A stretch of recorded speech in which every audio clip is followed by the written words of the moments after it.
damage. Oracle boosts the healing from his first skill, improving his sustain so he can stay in the fight. We recommend the support emblem for Kaja for more survivability and movement speed. Choose Flicker as his battle spell and combo it with his second skill to drag enemy carries from further away for allies to blow up. For players who enjoy fast, aggressive roamers like Khalid, Hilda, or Marcel, Kaja offers that same fast roaming and in-and-out teamfight playstyle. Give Kaja a try and rule the sky. Soar anywhere, lasso anyone. The revamped Kaja arrives on August 5th. Get his commandment skin for only 51 diamonds. And get Kaja at 30% off during launch week.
Witness the power of pure lightning!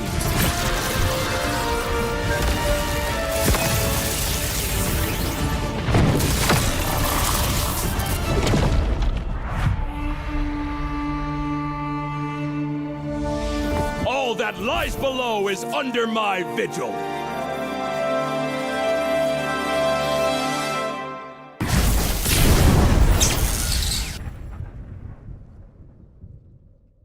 Still trying to reach your allies on foot? Still stuck navigating terrain when the fight's already over? From flightless bird to ruling the skies, the revamped Kaja can be summed up in 2 words: soar and lasso. Soar anywhere, lasso anyone.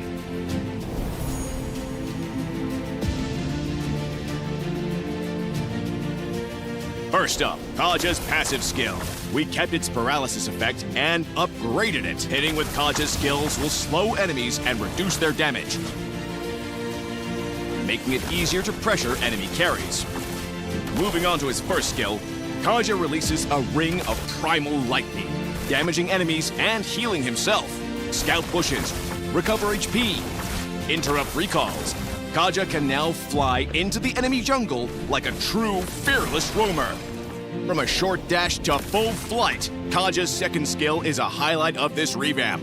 Kaja dashes to the target area before entering the soaring state. While soaring, Kaja can fly over terrain and his basic attacks become AoE.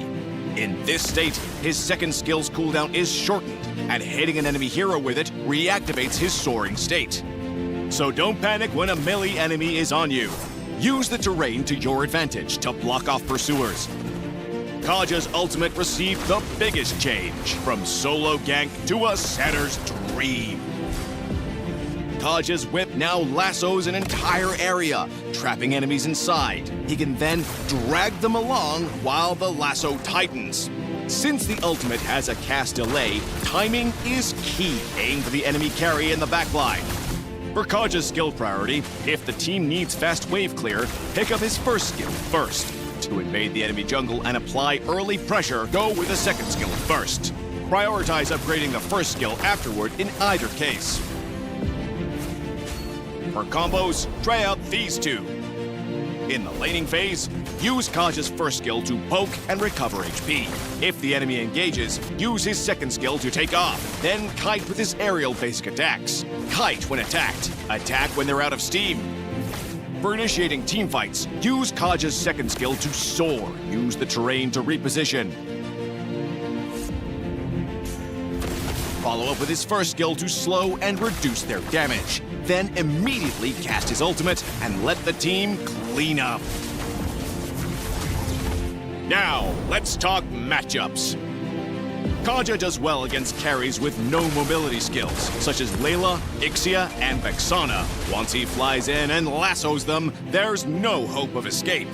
He also pairs well with allies with AoE, like Odette, Farza, and Ixia. Kaja can hold enemies in place while they pile on the damage. The perfect set! Now, if you're up against Kaja, remember that while his ultimate can't be purified, heroes with mobility like Kagura, Gisonshin, and Suyo can still dodge it with a dash. To play Kaja at his best, go for a sustain and poke playstyle. For Kaja's build, Rapid Boots helps him get around the map faster, and Thunderbelt is great because he can quickly get stacks from his AoE basic attacks while soaring, making him more tanky while boosting his damage. Oracle boosts the healing from his first skill, improving his sustain so he can stay in the fight. We recommend the support emblem for Kaja for more survivability and movement speed. Choose Flicker as his battle spell and combo it with his second skill to drag enemy carries from further away for allies to blow up.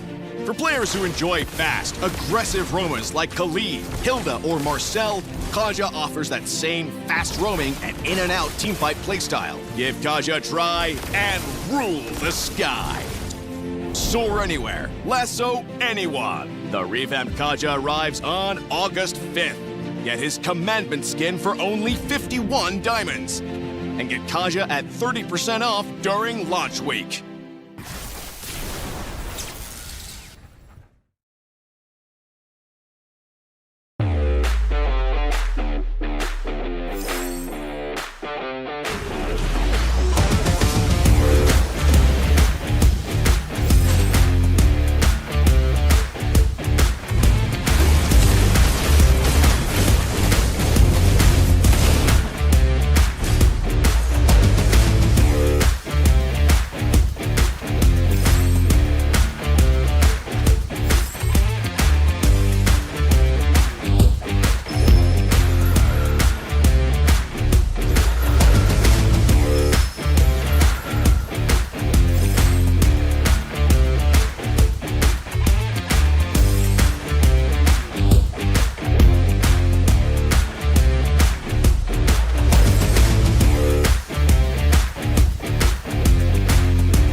Ladies and gentlemen, welcome back to Monsoon Siege 2026. And today we have lower bracket final, and it's all about September 9 versus Evergreen Esports. So, from as a host tonight, I'm the host. I'm no longer the caster for tonight, and with me, Siogra is here, and from caster desk, also Sudin.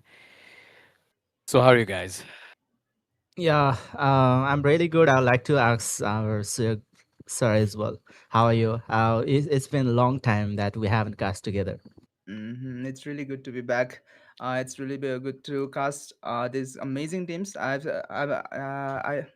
am currently seeing these tournaments as well, and the teams are really good, especially from Bangladesh. I had really high hopes for Kingsmen, but there were some issues here and there. So let's see the remaining team. They are really amazing, and I hope to see best from them. So, Sudhan, give me your thoughts and expectation for this match. Well, I've talked about this a lot of time that I had really great hopes from Evergreen Sports once they beat the team Aura Sports in the group stage. I had really great hopes from them, but in the playoffs, they got beaten by Team Aura Sports once again, and that's when my hopes went all down. But well, let's hope once again against the team September 9. I hope that the both of the teams will be in equal terms. They'll give us that best of five tie-breaking match, even though we have to, rip off our lungs screaming in this match. Exactly. Yeah. And let's hope we can get amazing match because these are amazing teams remaining right now. As we can see, Aura versus Evergreen. Aura obviously came on top. September 9 versus Kingsman. I had really high hope for Kingsman, not gonna lie, but still, September 9 they went up ahead, and right now we have Evergreen versus September 9. Winner will face Aura Sports onto the finals, but for right now, Evergreen versus September 9. September 9 has that slight advantage because they have experienced teams, especially since they went international as well. But Evergreen Sports, they are looking really strong as well. Mhm. Yep. That being said, so I would like to ask a few more questions. Okay, before diving into that, so let's read some quotes and motivational speech, line, whatever you say. It's from Darlamizi, like no ego, no fear, just domination. And yeah, so you guys had to dominate, and like I'm expecting like this guy to move on to the final. I just love the line he just put. I mean, Darlamizi, no ego, no fear, just domination. So yeah, that is what we want to see from you. Obviously, as you were the goal laner. So yeah, go carry the game, dominate the lane, and take your team to the final. All right, from Keroro, who is the ex-billionaire of Evergreen Sports. Well, we can see a long statement here. The message to my friends and supporters, thank you for believing in us, for everyone lost till Ah, now. To the developers, thank you for giving us a game and a stage where we can chase our dreams. And to our opponents, good luck to both sides. May the better team win. Okay, that's gonna happen, obviously. But okay, the statement actually to the developers, thank you for giving us a game and a stage where we can chase our dreams. I hope the developers will be bringing up a bigger stage for the players of South Asia region to compete, to represent their nation in the international stage like MSC or uh, WEC World. It is WEC, right? Hmm. EWC, okay, Esports World Cup. And even in the M series like M8, okay, we cannot see the road map for the M8. Maybe not this time, but we hope that the players, the teams from the South Asia region, they will get one soon. Mm. I think definitely. exactly. I think, Nico, we have waited for a long time for that slot, but it's still we haven't got one. But fingers crossed. Let's hope we will get that soon because South Asian teams they are hungry for that slot, as well as other reasons as well. But let's see, South Asia maybe in M9, who knows? Maybe in another EWC, who knows? it's looking really good for our women's side because they are doing really good as well. So let's hope Mm, they can either both of their team. The good scenario is both open qualifiers and as well as women qualifiers. We get slot in both of these things, but mm. unfortunately we can't get any slot right now. But let's see what happens next. Just being host, and honestly, I'm just being honest, and I don't have nothing much to say because there is no roadmap for Bangladesh. And personally, I'm not feeling better for that. Even my face tell the whole story. Sudan might know very well. So Soyuk just hop up to this match. So I guess Soyuk don't know what happened with me. uh, So yeah, there's nothing much for me to say to explain. So right now, I'm just diving into the match mechanism to this match between September 9 and Evergreen Esports. So I'd like to start things up with you, Soyog. mhm. Like you as a commentator, as a caster, as an MLBB caster, so what kind of strategy like you'd love to see from, let me give you a random team. Okay, let me give you the Evergreen Esports, okay? Mhm. So what kind of strategy? Like will they go for the hyper offensive or the late game core strategy, dependable on the marksman? So what kind of Mm, strategy that you'd love to see? I mean, what kind of picks, what kind of lineup you'd like to see for Evergreen? I'll take the question to Sudin also for the September mhm. 9. So you go first. Okay. Right now the meta is all about that early aggression. Who can take those early kills, who can take those early scrimmages. So I think, uh, depending on the meta, I think they Evergreen as well as September and both will go for that early aggressive composition. Like this, we have seen a lot of early game heroes, like Hirara as well as Selena.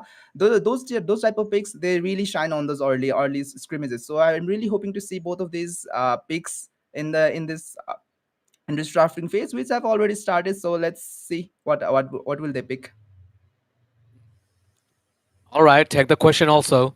So then, All right, we've been seeing September 9 from a long time, and yeah, they have been improving a lot. And yeah, I think they have their own play style. They have a lot of discipline as compared to other teams. Even I think the team Aura Sports, they lacks a little bit of discipline. To be honest, yeah, they have really good experience, but yeah, this sometimes seems to be underestimating the opponents, and they sometimes mess up. But even though because of that experience, uh, they once again take back the tempo of the match. That's what happens most of the time. And yeah, September 9, they will be bringing that discipline in the land of Dawn today. Well, we can see the draft phase for the phase one. Okay, we can also see the players today. So let's see if we'll be getting some cheers for players in the comment section. Don't forget to cheer your favorite players. Don't forget to like the stream, and don't forget to participate in the giveaways, because we have lots of giveaways going on right now in the stream and off the stream. You can take the MLBB Nepal or Bangladesh official social handles to participate in the giveaways like contests and the clips and etc. Mhm. absolutely. So speaking of draft, Marcel has been banned. Marcel has been picked. So I'm hoping that they will pick that. Oh no, Hirara is banned, so, as well as Selena is also banned. So really good bans from both of the sides, I might have to say, because Barats, you don't have that engage capability, you don't have that tankiness. But in terms of tankiness, the September 9 has that upper hand right now with that Beldrick as well as that Rafaela. So that means uh, in the jungle position, I'm saying like something of a marksman like YSS. I'm hoping YSS, but I don't know if YSS suits in this meta or not. What do you think, sir? Well, speaking of all of OIYSS, yeah, it does source fine until until you don't have Ruby in your opponent, or maybe EXP like Minnesota, which could easily refuse your mobility skill like the second one. So yeah, Mm, it could be a great fit for you. All right, so yeah, Pagito has been banned out from the side of Team September 9, and also Barat's Melisa is banned out also. Valentino, oh, like this one is just quite tricky pick from Evergreen. Like also Mercel seems quite fine. Like you need to know the exact mechanism to how to play Mercel. as a roamer. Like sometimes your snap could be turned against you. Your snap could turn against you. So be careful with that. Mm. Yeah, exactly. Oh, I wasn't expecting Ooh, Leomord as okay. The Barville season performing really well in this meta, exactly. but and on top of that, there's so many snaps. But yeah, in their Expilin, they don't have that much of CC, so maybe that's the reason that they went for that Leomord because they are yet to pick only the golden and the jungle. Unless they pick the tanky kind of jungle, they will be lacking those CCs, constant CCs to counter that Leomord. So who knows? Maybe we might be able to see some favoring from the side of Team Evergreen Sports. But again, Team September 9, they are Mm. anticipating some assassin plays from Evergreen Sports. That's why they are banning out the Fanny here. I think yes, Evergreen lacks some kind of CC, but they have that Marcel as well as Valentina can still out that Wrath of Riot as well. So I think Evergreen, they are really hoping that Wrath of Riot comes through, especially when Barbia is Barbia with Ghost Tutoya comes in. So I think Evergreen have some sort of escape capability, or I might even have to say engage capability with that stolen Wrath of Dread. So I think that's why I think it's a really good pick. This Valentina is it's gonna be a really good pick. And in terms of ban, I think yes, Assassins should be banned because September 9 they really need that late game carry kind of hero, you know. So the loss of marksman still up for grabs. So I think a good assassin can counter that can counter that hero. So let's see. Final ban for the side of Evergreen. I don't know why. I just feel like maybe a Claude ban is a really good ban right here, or even like Mhm. something like a carry is also a really good ban. Oh, But they went for Eudora. Huh. So maybe All Evergreen right. is also looking for some assassins, right? Especially with this Eudora ban. Exactly. And there's a probable chance, probably they would go for possible chance. They would go for assassin. Maybe Wuhan can go for the YSS, or it could be higher self-made, whatever you just love to pick. But let's see, like clock is ticking, and it feels like they're not gonna go for any kind of tanky or sustainable jungler, in my opinion. And let's see, clock is ticking. And in the other hand, there's a Moscow of Mega Flow with a Moscow, and also they have secured the Balric, which could be their counter, like okay, so Uritel has been secured from the side of Evergreen Esports. Oh, that is what we were expecting, an assassin, and that is Nolan. Nice. all right, and a really good approach there. Now we can see September 9, they are with the last pick here. They still can flex those Rafaela and Belleric, where Rafaela can go to the mid lane and Belleric can stay in the expedient because Rafaela can provide those mobility for that quick rotation. So let's see if they'll be flexing that or not. Because if they are going for those two lanes, I think they need a roamer right now. And in the situation right now, I think they need someone to isolate that irrital to catch up that irrital because even the Barviel cannot, outrun that Leo of irrital. Mm-hmm. Most of the time, and on top of that, we could see the that sprint spell on the Barviel or the retail. And by the way, Walker, you having the peanuts, I'm kind of getting the I'm remembering that song like that Badam song is from Bangladesh, right? ভাজা বাদাম Right, Badam, Badam. আমার কাছে নাই গো বাবু ভাজা বাদাম তাই তো is Ah, that the song yeah, you so guys in are the hearing? Badam. No, that's not from Bangladesh. That song is from India. Okay, Calcutta. okay. Anyways, enjoy your penis. In the off screen, we will be going to watch some game I number told one you. between the team Uh, Evergreen Esports versus September 9. This is gonna be the best of five series, and this is the game number one on your screen. Looks really, really good.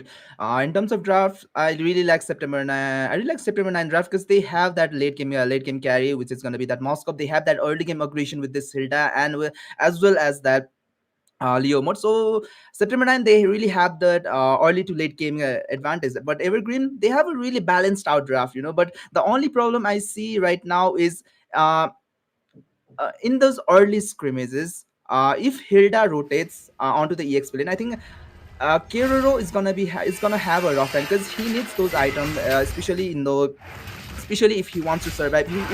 If he really wants that early sustainability, let's just say. So I think Keroro might have some trouble early, but especially as the game progresses on, Evergreen might have that slight advantage in terms of late game advantage.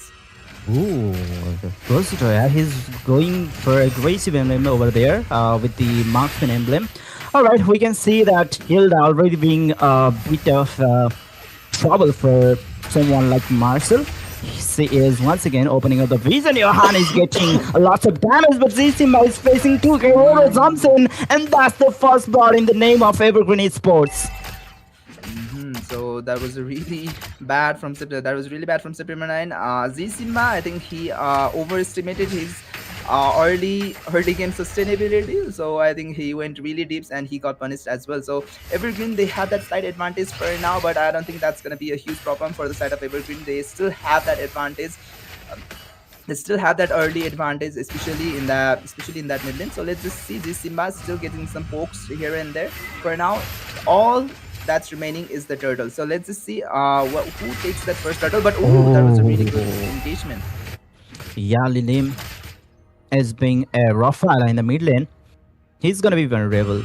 But well, those once again another gank onto Heisei. He's all alone right now. Is Feifeng. He's right now marching towards the mid lane after the recall.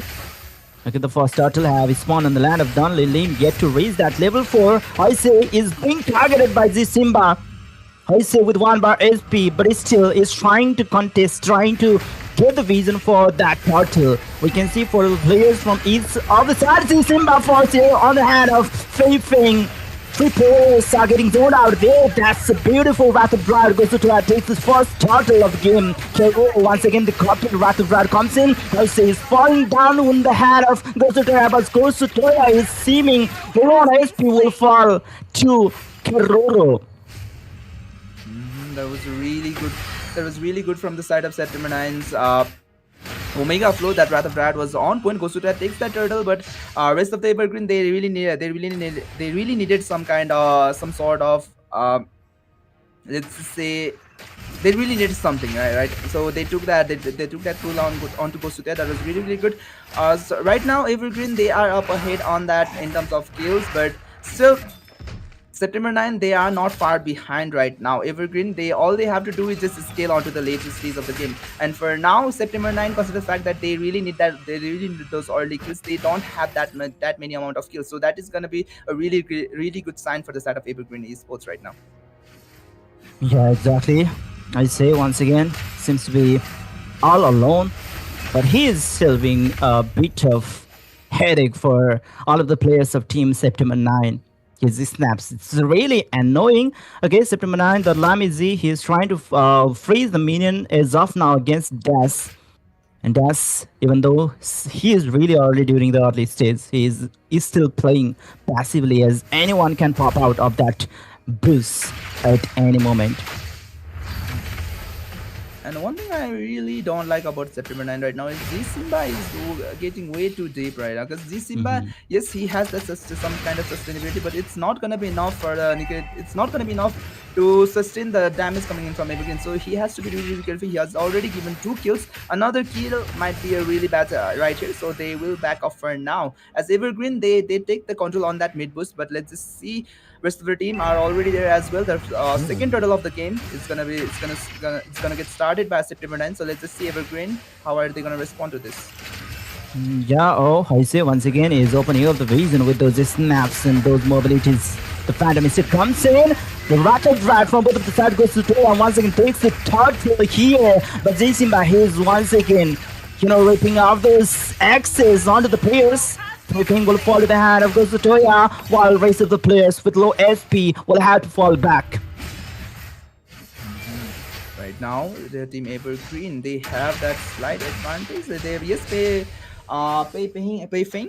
He got killed, but still, right now I think September 9, especially the Lamizi, I think it would have been really good if he stayed bot and tried to pressurize that bot lane tier 1 turret, because September 9, it was really hard for them to come back. It was really hard for them to come in. It was really hard for them to win out win out that fight. So I don't think Delamizi needed to come in, but what happened has already happened for now. So let's just see.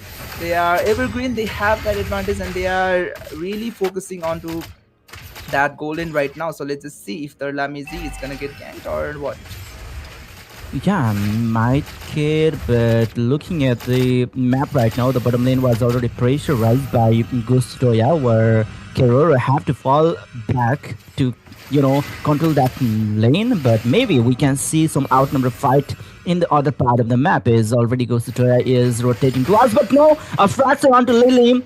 But that's not gonna be enough to take him down to bursting down inside an AST. On the top lane, we can see that Lami is getting zoned out by top lane. Tier 1 will fall here. Spirit of Destruction connects here with the teleportation. The Lami is going in. Gazutoya was also ready with his Barbie, but won't commit anymore as another battle was ready on the mid side of the map. Maybe they didn't want to lose that turret in the mid side.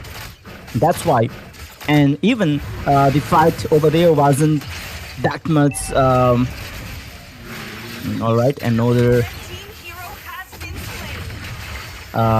golden hour. Panamis comes in, and they are completely zoned out from the turtle. But it's still, oh, Johan with interfacing placement over there, but he have already been spotted. He's already zoned out from the turtle. Simba falls. Hoisei takes the kill, and now we are invading the purple buff here. Maybe the retribution is still available for Gozutoya as Johan, he is taking out the turtle. September 9, every team fight they are just responding. I think September 9 needs to be the one who engages these team fights, but Evergreen is always that team who engages. So in terms of how they respond, September 9 doesn't have that much advantage. So I think if September 9 wants to win out those team fights, I think September 9 needs to be the one who have to engage, because they have that huge diving capability with Darlami as well as Kosutoya. And if someone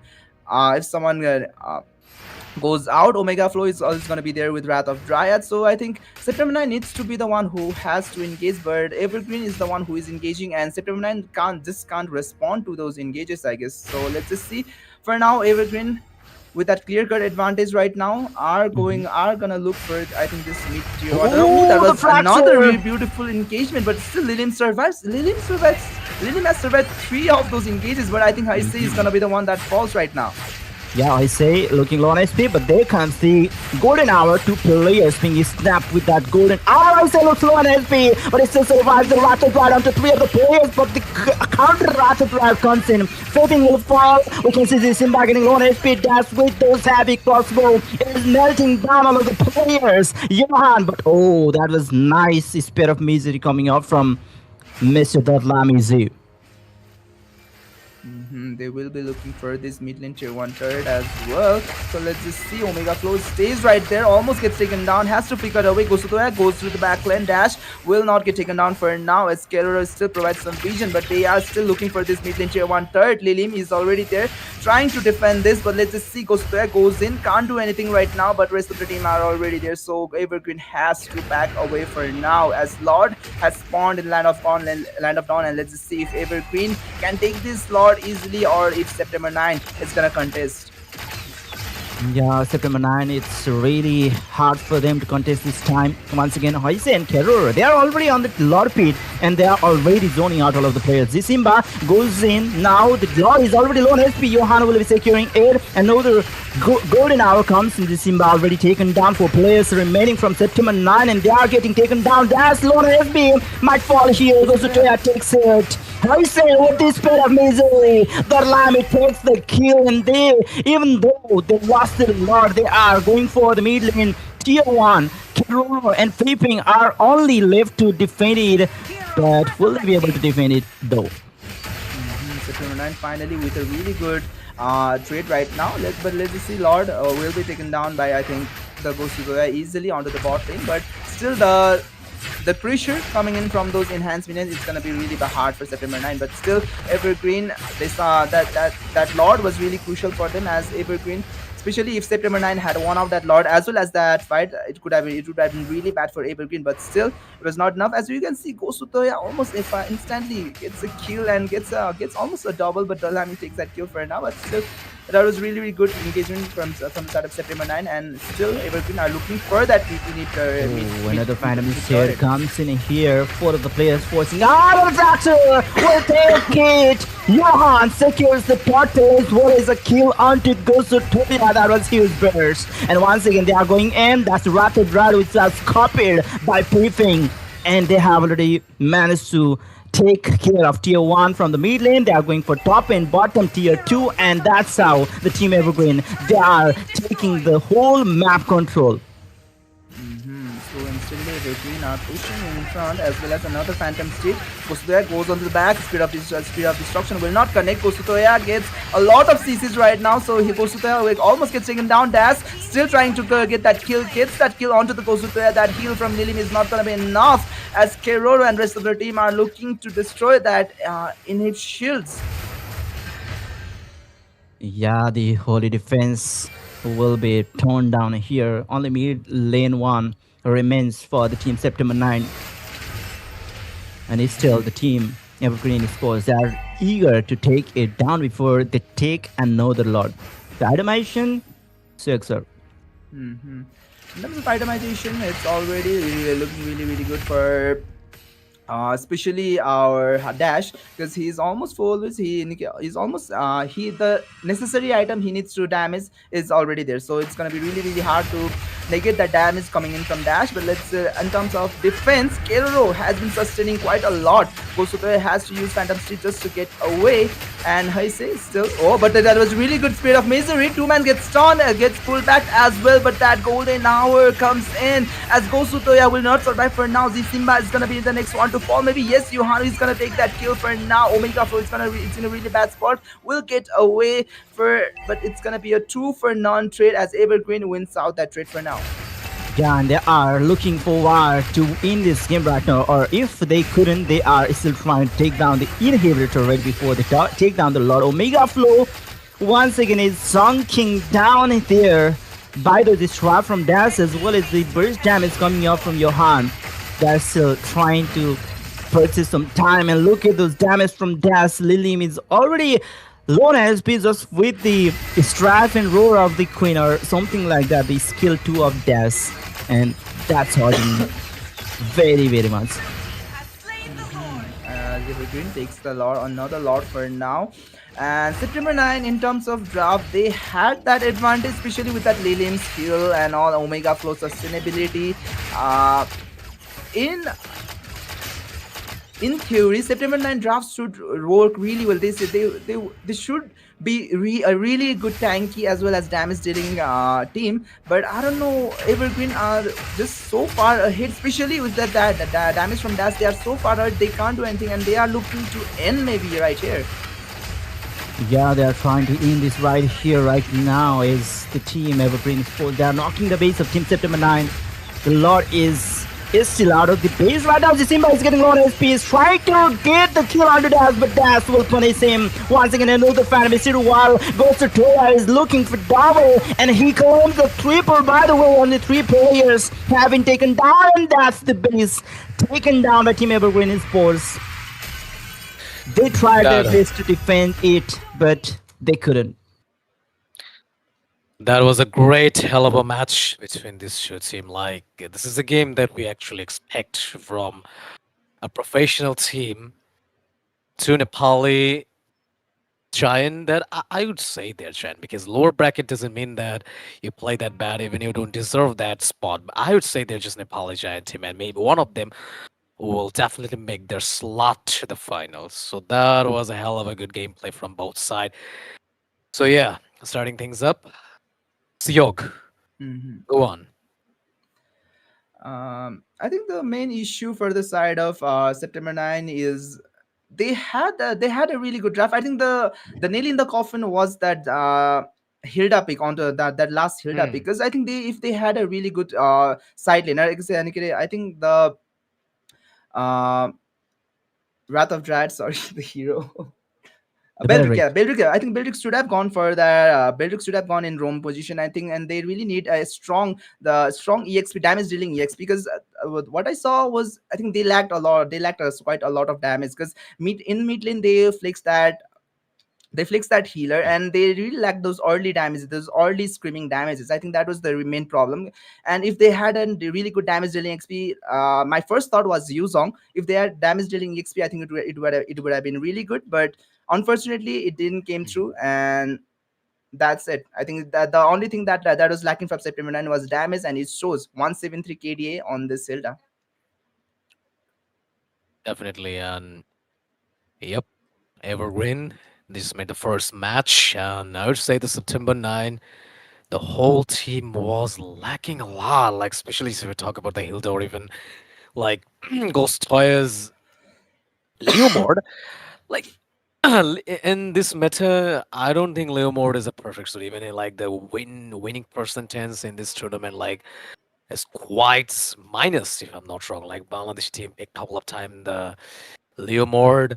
Even I guess this is the first time from a Nepali team picked up, but went for the Leomord and just ended up being very badly. So these two pick were quite like I'm not gonna say trash, but there is nothing that coming in my mind that I could say for them. There's nothing coming good inside my mind or that I could deliver for them. So yeah, the pick was quite bad enough that I would say September 9 wasn't good enough to compete against the Evergreen Esports. So yeah, definitely they will try to figure out what they will do next in the in the next game. Like it's a best of three. So definitely they must have to go for something different or manage to pull things off against the September 9. I mean the Evergreen. Sorry. Otherwise, okay. Bye bye Tata. We're moving on to the final. Yeah, obviously, it seems like that the team Evergreen Sports, they are being really a tough opponent against Team September 9. Even though when they had, banned out three of the assassins against Johan and one of the Pagito, which is kind of flexible even in the jungle lane and in the, expedient. But still, they had to forcefully pick that Hilda, which is really concerning, by the way. I think Johan, he's being really problematic in terms of drafting for the team September 9. They couldn't get the perfect composition, I would say. I mean, it was good. Just the golden was kind of like mid to late game type of pick for the team September 9, but rest of the picks, they were highly aggressive. They should have played that lineup very aggressively, and yeah, they were trying to play it aggressively, but once Hilda, he was the first blood. He was being very aggressive, more than he should be. And Like yeah, I'm not sure why they started playing passive way after that, but they should have played that very aggressively because if we look back at the composition of the team September 9, they have zero chance in the neutral objective 5. They don't have that control for the turtle pit. They should go for the kill. They should go for the pickups, and that's how they have the chance to win those neutral objectives. Or else, I don't think they can win any neutral objectives in 5v5 kind of situation. I think the healing should have worked for now because the healing as well as that passive healing from a Hilda when it was really let's just say it could have been really good. That healing from both of the sides was could have been really really good, but still that early game damage from especially Johan really messed them up. I don't think they expected that much amount of damage from Johan from that earlier stage, and they thought maybe that healing was gonna be enough, but it was not enough. So let's just move on to game number two, and let's forget game number one. But for the side of September 9, they really need to work on the draft because last game, as I said, I think a good EXP laner would have changed the flow of the game. But let's just see. Let's hope game number two they come back with a better draft. all right. So the bigger problem was like the Hilda. Like not only the Leomord, but also Hilda is quite unable for a team to, utilize the map or even open the map, engage team fight, whatever you say. Hilda is just quite unable for with that. Like like whenever there's an assassin, people might think that okay, just let's go for a Hilda, hide inside the bush, go for the blue buff, bash them up. So we could easily delay their farm. So usually that's not happen in this type of competitive section. So that was a pretty bad decision they have made. I mean, the total September 9 team, and I hope they are not doing the same mistake again in this match. And this is not best of five, this is best of three. So definitely, whatever you just do, think again, write again. I guess that's the only key. Yeah, for now we can see the first phase of the bans have been completed. We can see Marcel Eudora, and with that, the Barats have been banned out. So from the team Evergreen Esports, they're banning out Urara. That's going to be the Mhm. Guinevere with the Paquito. So for now, I think they have a really chance to pick a setup tank or even the Valentina. But well, they missed out on the chance of picking the Valentina. So Evergreen Sports, they might go for Valentina once again, and that's one of the very comfortable pick for Paping. He have been playing really good with those Valentinas throughout this tournament. This Melissa is still open, so they can go for September 9. I don't think they're really scared about Melissa, but in terms of that laning phase, I think Melissa is really, really good right now. So I think Melissa can be a really good pick for Evergreen as well. I think Melissa and Valentina could be a really good pick. They go for Matilda and yes, Melissa. Yes, Melissa was gonna come, so they will pick that Melissa as well as with that. Uh, Especially with that extra layer of dash, I think it's gonna be really hard to catch Melissa. Mhm. And they even denied that Matilda for Mm-hmm. the team September 9 because Matilda with Belleric, that's a really effective duo Mm-hmm. right now, right in this meta. Yes, Exactly. and like I would say Melissa's counter is already made for the September 9 side, like there is Bell Rig, but you know what, like their Matilda, she has to do a lot of stuff, a lot of jobs, especially like you have to guide him in the perfect way. Otherwise, if you just get trapped in between that Wrath of Dryad, like you are just all doomed. Maybe just competitive players, they might not go for the vengeance, but don't forget Belric's passive or even with the blade armor, that will does hurt. That does hurts a lot. So not only you have to guide her up, but also make Matilda, she has to make sure that your marksman is in the right position. But if we talk about the map opening or whatever, the initiation, except if you just take away that circle eagle, yeah, like to engage fight September 9, they're just taking the upper hand. Like with the initiation, they engage with the Belric. It's far more better than Matilda's. But Matilda is just quite good. Whenever you're just stashing one hero away and guiding away, especially from the team fights or even in the tough conditions, like whenever you're just getting chased down by Nolan, then you could easily guide her up with the guiding eagle, maybe. So yeah, she has to do a hell of a job in this match. It's gonna be tough for them. Sorry. So yes, Selena has been big. I was expecting some EXP, but yes, Selena is a really good pick right now, especially in this meta where early advantage really wins out the game. I think this Selena was a really really good pick. I thought Uranus was gonna come from the side of Evergreen in the start, but no, Uranus has been banned out for now. So let's just see Evergreen.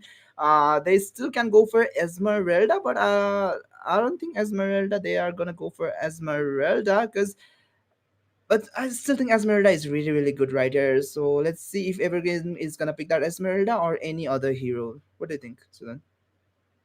Yeah, Esmeralda with Matilda seems really good Hmm. and sturdy, but they might be losing out on some CC. But yeah, Exactly. Selena, she is really good with the CC. They can even go for something uh, like tanky in their jungle lane, and yeah, we can see your Hmm. prediction is going to be the truth here.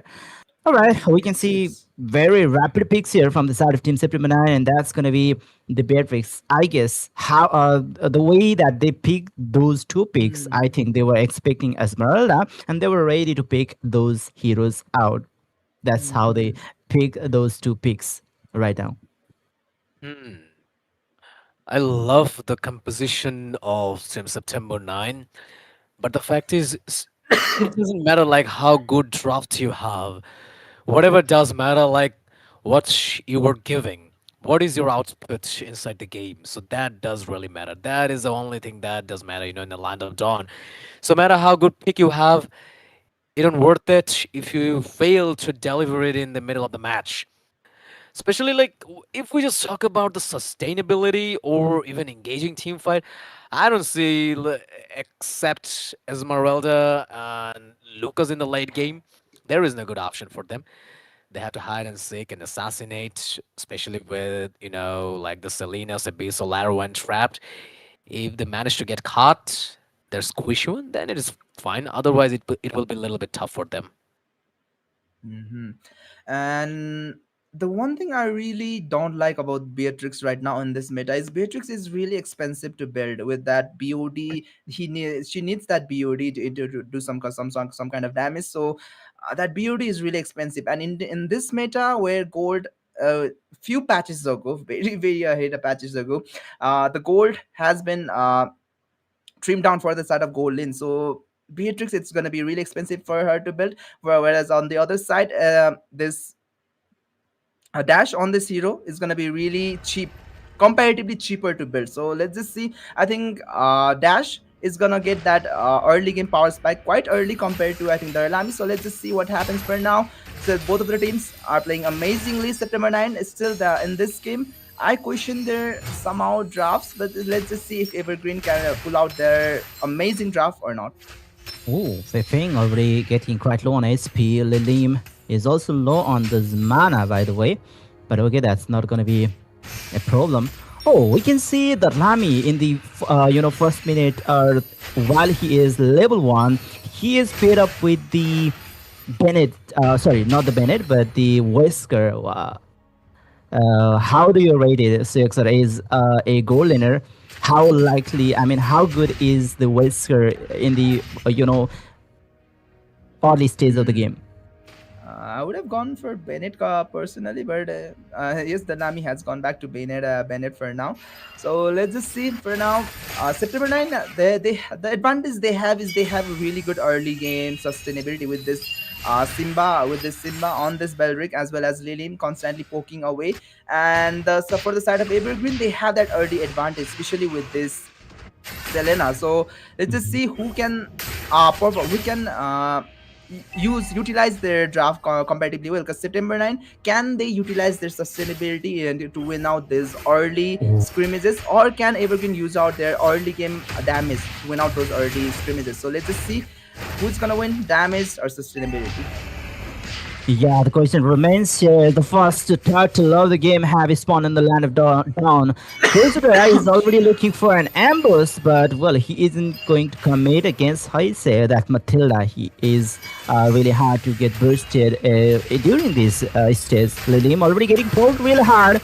There comes the black dragon from Johan. He's already unleashing the beast. And he will be securing the turtle number 1. He is trying to fall back, but there comes another visual arrow connects to the Z Simba Benestrace, but that's not gonna damage any player of the team Evergreen Esports. Another arrow will be evaded by Lilim, and that's how the first turtle have been taken by the team Evergreen Esports. This Serena is really turning out to be really hard to play against. Fei Feng constantly those stunts. It's really annoying. Z Simba, he on the until and unless he gets the level 4, it's gonna be really hard for him to peel for the Lami as well as Lilim. So Fei Feng is constantly going in and out, and they can't do anything. But for now, the good thing about September 9 is they haven't gave out any kills for now. So that is still kind of good for the side of September 9. But let's just see this Simba getting some pokes here and there. But no, they're both of the teams will disengage for now. Yeah. So that's the itemization as of now. We can see the early dreaded armor in the Expellion Keroro. He's respecting those early damage coming up from Omega Flow, even though, most of the time we could see something like Oracle or more, the sustain that could complement the sustain of Esmeralda. Those type of itemization was kind of typical item for Esmeralda, but we can see he is respecting those damage. And I think Esmeralda needs to build out those early defense as well, because it's gonna be really hard for Evergreen, any of the player from Evergreen, to just walk into the bush and check those bushes, because Keru is gonna be the person who's gonna check those bushes, and Hoise is always gonna be there, always gonna be there to provide that extra layer of dash just to escape after checking those bushes. But if Keroro is not that is not that tanky, I think it's gonna be really hard for him to check those bushes as well. So September 9, knowing that, I think they can try to burst out Kero as fast as possible, but let's just see. Another turtle has been spawned, and it's gonna be September 9 who's gonna start, but Evergreen are looking for some kills maybe. Oh, Arrow want to be connected right now. Okay, but that was a nice prediction. And no, the Black Dragon form. Zsimba will be already using the Wrath of Dryad over there. We can see goes to Dryad this time will be securing the turtle, but Johan was getting saved by Omega Flow, who gets punished for that save. But still, for the trade of an explainer, they got the turtle. Was it good trade? I don't know if it was a good trade. Let's just say equal trade, but I think Evergreen.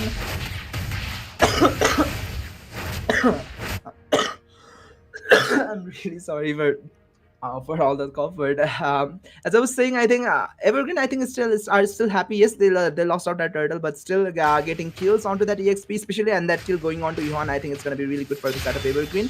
And Dash, as the game progresses on, Dash is gonna be a really problem for September 9. Dash is gonna get a lot of damage, as well as it's gonna be really hard.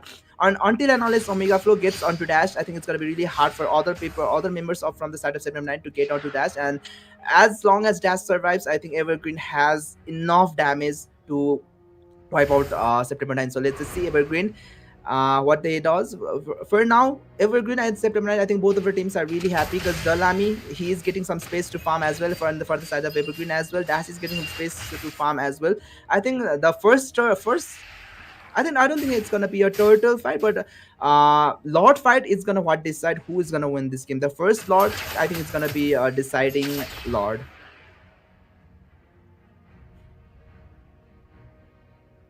Yeah, once again we can see. Oh, 4 of the players are stacking up right now from the side of Team Evergreen Esports. They might lose the top lane, Tier 1. But for now, Kero, he is slowly moving towards the top side. Even the bottom side was a bit of fresh rise from the Team September 9. And they are ready. They are ready for the turtle fight. Turtle has been started by Kosutoya for now. Simba providing some visions as well. Omega Flow is in a really good spot, but Dash will take that boost for now, as rest of the team in the side of Evergreen are trying to get into that turtle fight. So let's just see. This Simba is providing some vision, as Kero is gonna be there to poke some damage as well. Lilin right now right in. So Simba goes in. Yeah, once again, the Wrath of God, but it's not gonna help them. The Black Dragon farm comes in, but they are outnumbered at the moment. Okay, Omega Flow looking low on SP. They will be losing Omega Flow as 3 players are standing right now. They are falling back. I don't think they'll be able to save the mid lane. Tier 1 Lim have to open up that Crimson Beacon in order to save himself. He's gonna hold it down. That's the flicker with the Whisk Isolation. Derlami takes the kill. They got something on the board that is really good, but still September 9, they are playing really good right now, that mid. And this Simba, I don't think he is having a really good game this past 2 games. So Simba, he has missed 2 of the Wrath of the Dryads in last 2 fights, so that is really hard to see. But let's just see. Another Abyssal Arrow connects, but it's gonna be on G Simba, so they're not gonna commit for now. But still, Darlami, if Darlami had gotten that kill, that could have been really, really good, especially onto Heise. But still, it was onto Lilim, which is not that bad. But still, Darlami, if Darlami had gotten that kill, I think it could have been really, really good. And the winning condition from September 9 is still Darlami. As long as Darlami survives and gets those farms, I think September 9 has some sort of comeback capability. But if Darlami gets taken down, I think it's gonna be really, really hard for September 9 to come back, as Evergreen has taken a lot of advantages right now, and especially with that mid first turret has been taken down. It's gonna open a lot of map for Evergreen as well. So Evergreen can scout out a lot of can scout out as well, especially with that Serena as well. So let's just see. Ooh, dash. Yeah, Das have already discovered Ghost Toya. Alright, Das, he was playing aggressively. One more hit could have been fatal. Das could have been taken down for the guiding win. Hoise will be able to bring back Das on the safer side of the map. We can see 5 of the players from Team Evergreen Esports that are stacking up together for the Lord fight. We can see the top lane. There's a little bit of pressure from the Team September 9. So once again, Keror would have to go back there. He's keeping the minion pressure on the top lane and will slowly join the Lord fight here. Once again, goes to Toya, won't be able to participate here, but he is using that mobility to quickly come to the Lord pit. Then they are gone in. The Darlami almost gets caught, but has to figure out a way. But Zisima is in a really bad spot. He will get taken down. Johan is going to be the one who takes that kill. Black Dragon form is still on the use. Johan is in a really bad spot. Gets taken down by Gosutoya, as well as Lords. It's still up for grabs. 4v4 situation right now. Dash goes in, maybe some trying to go in some for damage. Lilin pulls back one of the members, but it's not gonna be enough, as they don't have enough damage right now. Kosuke maybe is trying to flank, but I don't think he is gonna go in. Yes, Keroro might spot him. Yes, Keroro spots him for now, as still it's a stalemate for both of the teams. Yeah, well, 4v5, but it's still with this lane pressure coming up from Evergreen Sports. The Team September 9, they are still uncomfortable to go for that Lord right away. And with that, the Team Evergreen Sports, Johan, he have already been respawned at the Land of Dawn, and I think they have the upper hand right now. Lami once again will be spotted with that visual trap from Mr. Vaping. Omega Flow is still, I mean, he at this moment might be a little bit squishier if we compare him to Keroro with Esmeralda. Black Dragon form comes in. The Lord seems to be low on SP. Simba with the Wrath of Dryad. Johan is still secure to the Lord. Das will be securing the kill onto the Simba. Lilim falls, and that's the trade. And that's chasing down Z Simba. Once again, Darlamizi with the Benes waves won't be hitting any player. That's the official arrow, but won't be connected to Darlamizi. Dash in the middle of that fight. I don't know. He was way too confident, I guess, but he will get punished for now. But still, Lord is still on to the hands of Evergreen. I think it's really, really good for the side of Evergreen to push out that advantage for now. So let's just see. Evergreen, they have that advantage. They might take some second tier turrets, but let's just see. 1v1 situation onto the top. Johan goes in, does not connect that also. Like, he's gonna survive. Zosuda is gonna survive as mid lane Lord. Oh, Zosuda still takes that kill. Meanwhile, on the mid lane, still Lord will get taken down, but still the damage has been done from the side of Evergreen Esports. Yeah, Evergreen Sports, they are marching towards the base of the Team September 9. The itemization is about to get completed. That Raider armor, it is left like that. He even didn't went for that full anti-cuirass. Maybe that's how Omega Flow isn't being able to do much against Keroro, because they are kind of winning most of the trades. Omega Flow, he is being hassled for Johan. Obviously, he's targeting Johan much more. So maybe that's the reason that Keroro is still with uncompleted Draenor armor. I think the September 9 will need a really good ult from Z Simba, but Z Simba, I don't know, he's just not online in this game. Especially knowing Zisima, he is a really good roamer. But these past two games, I haven't seen a lot of from Z Simba, and Z Simba is the winning condition right now because the Z Simba needs a really good art for Darlami to capitalize with that penetrates or Nibiru's passion or something like that. They really need a good art, but Z Simba can't go in and take. Get a good art for right now, so let's just see what happens. As well as Omega Flow, he is trying to get onto that backline, trying to dish out some damage, but it's not going to be enough as he is getting melted from dash as well. So it's going to be really hard for them September 9 to come back, especially with this amount of data Evergreen has put out for now. But let's just see September 9, the winning con. It's Z Simba gets a really, really good art. But Z Simba right now, I don't know if he can hit that good art as well. So let's just see. Darlami, he's still surviving. That win condition, still surviving. But as soon as Darlami dies, I think it's gonna be GG well played for the side of September 9 because Evergreen, they can just push out. They have that damage, they have that advantage. They just have to kill Darlami somehow to end this game. Yeah, that Lam he is really good with the high ground defending. And for now, I don't think September 9 they are on the um, state of competing for this lot, but it's still Simba. He is straighting through the frontliners of the team Evergreen Esports. Once again, the beats have been unleashed by Johan. He secures the lot as well as the kill on to goes the door. He is still going in with that last combo. Johan, I think that's it. I think Omega Flow might get cut off here as he's getting saved by 5 of the players of the team Evergreen Sports. That's third player of the team September 9 who fell. Or maybe that's second player. I might be wrong there. I thought 2 other players were taken down from the team September 9. But that's third now. 2 players standing the Lamizi with the Simba, they might not be able to defend this base anymore. Kosutoya comes in, but I don't know if they can defend or not. This Simba is already there with he has that ultimate, but let's just see, goes in with a beautiful ultimate and a beautiful takedown from Kosutoya as well as Dash has been taken down, but still the Lord is healthy as they are trying to end this game right here, but Lord has been defended as September 9 somehow defends this. The Lamiji uses that beacon to scout out rest of the player team from the side of Evergreen. But now September 9 somehow defends that, sees as Evergreen.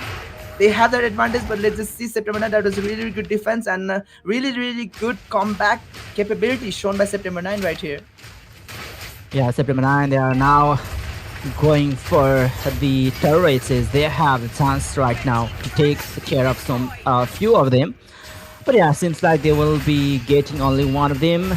Flipping with Abyssal Arrow, want to be connecting to Tarnamizi. Another Flaxer from Ghost of Toya, and that's a kill onto Flipping. The annoying one from the team Evergreen Esports. That's one that they should be taking down, and that's what they are doing.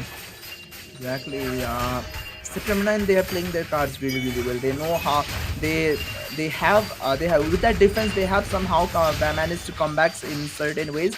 But the man of the match right now is Darlami. He has been surviving somehow, and Evergreen Dash he needs to watch out his positioning, dude. Somehow Dash is getting caught quite a lot, and especially Dash is the one who can end this game right here. But with the positioning from Dash, I think it's really, really questionable. And let's just see September 9. They have shown some sort of capability. Oh, Dash almost gets taken down, but that shield from Heise. Yeah, that's something. The shield from that guarding win, as well as the flax of the oasis and those regeneration we know from Malaysia. Even says with critic build, with Haskell, or even with the Swift Renegades, her regeneration is on another level. Well, Gustotoya right now is trying to keep the pressure on the top lane, while rest of the players of the team September 9, they're opening the vision right now. The turtle, sorry, Lord Pit. And let's see who will get the Lord number 3 of the game. Okay, let's just see. Dash already trying to poke some damages. On the other side, Kosutoya gets caught by Keroro. Abyssal will not connect for now. The Simba, he really needs that all to hit. Especially, this is going to be a crucial Lord of the game. September 9. If they want to come back, they really need this Lord. If Evergreen takes the Lord, I think it's gonna be really hard for September 9 to defend this.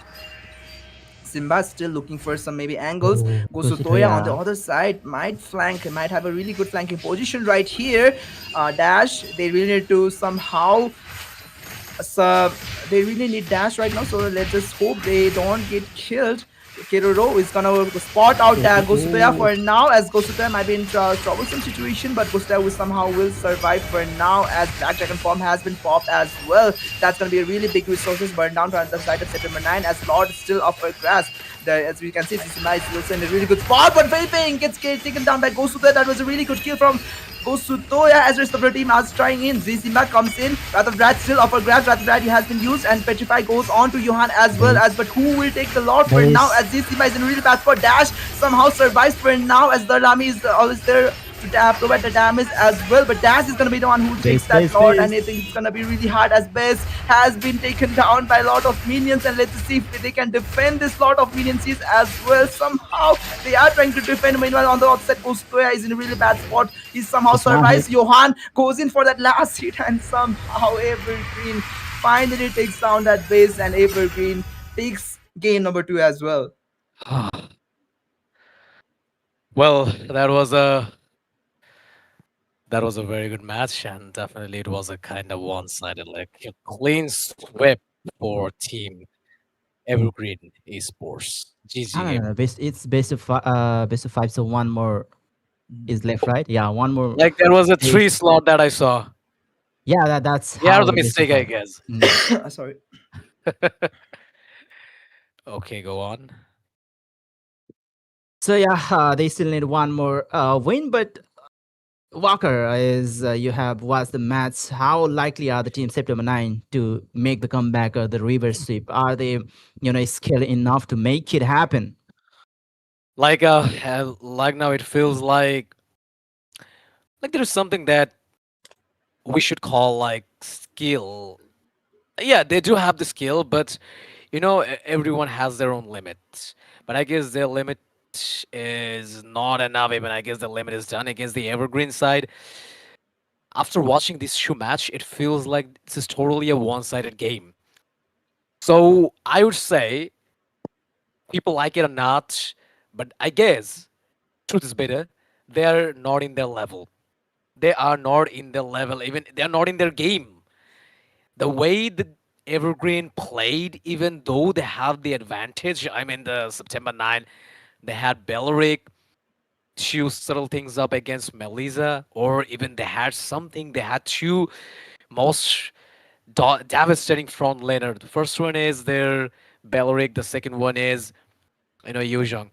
I heard Soyok said a lot of time that Simba missed couple of Wrath of Dryad. Even he was quite unable to deliver that. Even there's a three purify from the side of Evergreen Esports. I told you in the draft, their pick was fine, so decent, counterable, but in the very end, I must have to admit they are not in their level. That is true. Mhm. I think I think September 9 needs to go back to their roots. I think September 9 Lilim needs that damage. Needs the type of hero who can damage, because Lilim on this utility hero, especially on that game number 1 and on this game number 2, he hasn't been able to perform as well Hmm. as he performs in other heroes, like where he can dish out a lot of damage. And for Z Simba, he is trying, but he needs to try harder. Basically, Z Simba needs to come online, and I think Lilim needs Mm. those damage heroes if September 9 wants to come back, because these Yep. utility picks, especially on Lilim, is not working. Darlami, he is trying his best. Gosutoya, he is trying his best. But I think from the side of September 9, I think they need to go back to their roots. And I think Lilim, for me personally, I think if since this is a do or die situation for September 9, I think they have to go back to their roots. And I think Lilim needs a really good carry kind of hero, because Lilim on this utility hero, I don't think he can perform on these utility heroes. Absolutely. And still, I think Soyok explained that is something that they should keep there in their mind. I don't know. I don't know, like they're watching the stream or not. Maybe their coach is so concerned about that, but someone needs to hear about whatever he just said and whatever we're just saying here, and we're really with a lot of people they're just complaining and a lot of thoughts and comments coming for them, even against him. So whatever it is, like I'm not gonna blame the draft. The draft was quite decent, a lot of counters in the lineup. But you know what? Like, if you just fail to deliver what you just need to do, what you're meant to do, then there is nothing you can do in the game. So yeah, still, it was a best of five. So I just see those dots, and I felt that it was a best of three. So still, the next game will be do or die for them. Just win or just loss. If you win, then you'll go further. You'll get chance to play two more games. And if you just lost, then it's all over for you. Yeah, it's all over if the team September 9 they loses the next game, and yeah, they are already inside the pressure. They were already in the lower bracket, and now they have already lost two of the games. Yeah, they'll be in even more pressure. I think they were already in the pressure during the draft phase. I'm not sure they were messing up in the draft. I would say in the first game, it was the same, and in the second game too, they were with too low CC to handle that Lucas. And we can see in the pro scene right now, if there's too low CC in your composition, then Lucas he can enter that beast form, and he can like kill all of you. He's Kurama, the nine tail beast.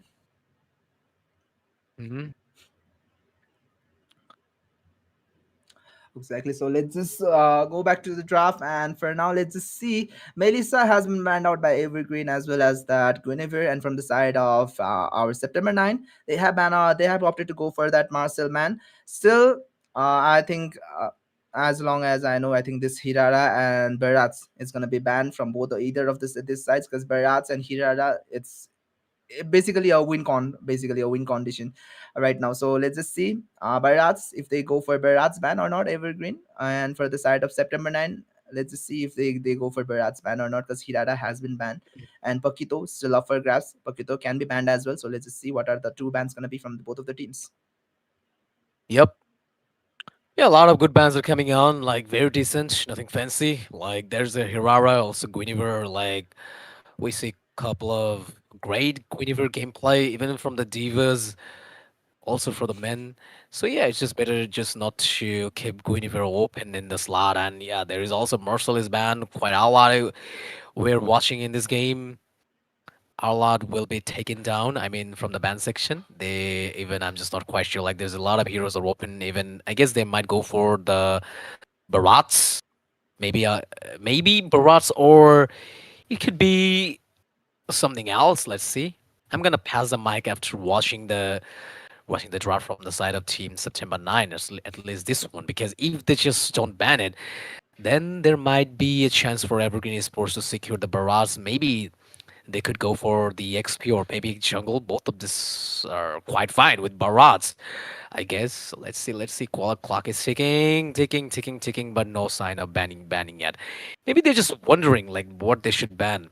Even September 9, they're in a very tight position. Even I don't know, like the strategies are not working. Oh, Barats is open. Let's see. I think they Okay. September 9, they want to trade. If they pick Barats or even Pakito, I think they're gonna pick this Selena and maybe Belric. They can trade out for Belric as well. So let's just see. Barats, I think it's gonna be a really really good pick for the side of Evergreen. But let's just see what is that they are gonna trade out. What is Evergreen feels comfortable to trade out? Because I think Barats is gonna be really really good. But no, Oh. they opted to go for Pakito. So I think right now here Barats and Selena maybe, because Selena worked out really really good for Evergreen. And September 9, I think Lilim is gonna be really comfortable on this really good damage dealing hero as well. So let's just see if it's gonna be a Selena Barats or Barats Belric. What do you say, Sudan? Mhm. Or maybe Barras with Matilda works too, Oh because yeah, Matilda, that yeah. those Hmm. flexibility at what matters during the early stage of the draft. Whenever there's something flexible, it is really hard for the opponent side to predict the proceed with the further draft. So I think Matilda could be good here, but okay, those huge burst of Pakita could be also one of the uh, huge fit for Matilda. But yeah, Mm. oh, Ooh, they are going for Barats. the Here we go. uh, Valentina. Valentina. Mhm. Also Barats. So this is what I was expecting to see from the September Nord or September 9, or it could be from the side of Evergreen. Either they could have go for that, but like in the very last moment, Evergreen they have just decided to let it go, and yes, they did.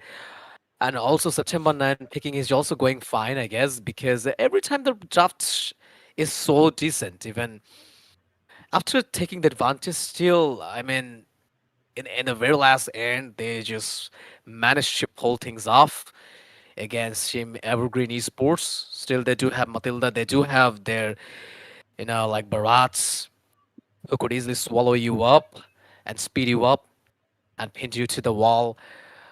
But never mind. So there is a lot of Rafaela. And, like combined Rafaela with Belleric is quite good. If you just get totally reliable on Rafaela in the roam, that could be just a little bit something that off that could lead you to that, especially like you were not opening the map, you were not soaking off the damage, you were so vulnerable, even you just can't go for the 2022's tanky Rafaela. That doesn't worth it. So yeah, combining Rafaela as a meat to go with Balric, it's a very good decision. Even in this draft, I told you guys, Shield, they're just proving they are just quite ahead than Team September 9. The drafts are so professional and competitive. If you just compare to September 9, still just see that. Like there's a Barats will definitely go for the EXP, Batilda will go for the Roam, Valentina in the mid. But look at their lineup. Look at their lineup. They're playing Rafaela in the mid as a mage. Holy Baptism could deal a lot of damage. And also there's a Belrig. I can bet on them in this match also. Just count it in. I think September 9, I really thought September 9 would go for something really bursty and in jungle. I didn't expect Lucas because Lucas, yes, he has some kind of burst capability, but I think Nolan could have been really good. And judging from Evergreen, they read out that perfectly and banned out that Nolan as well. But I think September 9, what they needed was a really, really good burst, and something like Carry could have been really good from the side of September 9 when it comes to Hmm. that goal position. But let's just see, Evergreen, they have that two picks for now. Uranus could be really, really good, but let's just see if they're gonna pick out that Uranus or not. And then in terms of gold, I think Carry should be the one to they should pick out that Carry, but no, they could go for Glue and Moskov. Didn't expect Moskov Glue. Yes, maybe it is really, really good pick, but I really thought they would pick this Carry right here, but Moskov, okay. Okay, I'm a little bit, you know, questioning that looping because there's a lot of mobility from September Hmm. 9. Even when they could pick someone like someone immobile like Barats, I don't think they'll be able to burst him down that easily. But okay, let's see what they have in their mind. The last pick for the team September 9 is to be a max spin, but I hope it won't be Beatrix like the last match. Yeah, once the one time he went in with the flicker with that whisker selection. That was a very good Oh, uh, Hanavi. or flashy move by the Lamizi, but it didn't work out well for the whole match. Well, that being said, that being said, it will be a very tight game. Still, I do believe that but still, I just love the drop to up team Evergreen. So let's see what happened. Like they do a lot of front laner. But compared to I think in terms of compared to other drafts, I think September 9 draft is really, really good this time because this Hanabi at this earlier stage, maybe he will have some hard time if Evergreen decides to gank, constantly dive. But as the game progresses on, I think if until and unless Johan gets that really, really good kills, really, really good those burst damages, I think it's gonna be really hard for from the side of Evergreen to catch that Hanabi. And especially with that Mathilda and all those CC's layers coming in from September 9, I think it's going to be really, really hard for Evergreen to catch that Hanabi as well. So this Hanabi is going to be a crucial player in this do or die situation for the side of September 9. And Evergreen, Johan, as the game progresses on, he somehow needs to get onto Darlami, or even better, how you say, needs to zone out Darlami on the Sanabi. So let's just see what will happen in this do or die situation for the side of September 9 and Evergreen. They have 1 foot away they are just 1 foot away from on going on to that final. So let's just see what is gonna happen in this game. Yeah, the team Evergreen Esports that with the match point, and yeah, they kind of have that upper hand on the mid lane. We can see it, lots of contests happening for that Lethal Wanderer, where Ghost will be winning that Lethal Wanderer. Fifing is facing some damage. Lilim with double dash, so he won't be able to catch Lilim over there. I think on that top lane, I don't think it's gonna be any kills, especially if there are only Omega Flow and this Kiroro is on that EXP. I don't think there's gonna be any kills, but on the other side, Evergreen on the further side, on the other side, gold lane. I think it's gonna be really, really crucial for these two teams to make their gold lane farm as much as possible. So I think that they really need to focus on that goal lane. On the other side, Evergreen on that EXP, all they have to do is just scale up, get to level 4 as early as possible and get those early kills as early as possible. But the damage on the From the Zabs! Johan will take the first shot, and that's a jungler taking the kill onto a jungler. Okay, that's a really great start and a really good map sense over there from Johan. He will be winning the first turtle, I guess, with that, but he's still Lilim with that Wrath of Drought copied from Keroro. That might be a key to the victory for that first ever turtle. Keroro is already with level 4 and he has his ultimate ready at the moment. Oh, beautiful flicker and big chomp as well. The two of the man gets stunned for now, but still it goes to Toya who's gonna take that kill, and Omega Flow is gonna be the next one to fall as double kill goes on to Johan. Dash comes in as well, as a lot of damage has been dropped onto Zissima, but Zissima somehow manages to survive for now. And Evergreen, they are looking really strong, especially with this Paquito, and we know why now. Why they opted to go for this Paquito first pick instead of that Barat's first pick. So that is good. That is really, really good from the side of Evergreen. And all they have to do now is just play safe and extend that lead as much as possible. And I think it's gonna be really hard for September 9 to come back, especially with that much amount of lead. And especially since Evergreen has that healing on that mid lane, so it's gonna be really hard for side of September 9 to dish out that damage, out heal basically. So I don't think it's gonna be easy for September 9 to come back. So let's just see September 9. They have some advantage on the later stage, especially with this Galanisi on this Hanabi, but let's see. For now, Evergreen, they are on the driving seat. I know the Detonaz Volga comes in, and that's the stun for Heise, Circling Eagle from the side. Zimbabwe is getting busted down. Johan once again showing his best damage with those punches. Zimbabwe got taken down, but Ghost Toya is taking the trade over there with that. Maybe they are continuing the battle once again. I know the flash combo here onto Keroro. Leading is with that Wrath of God, but won't be continuing the battle as Johan is missing at the moment from the map.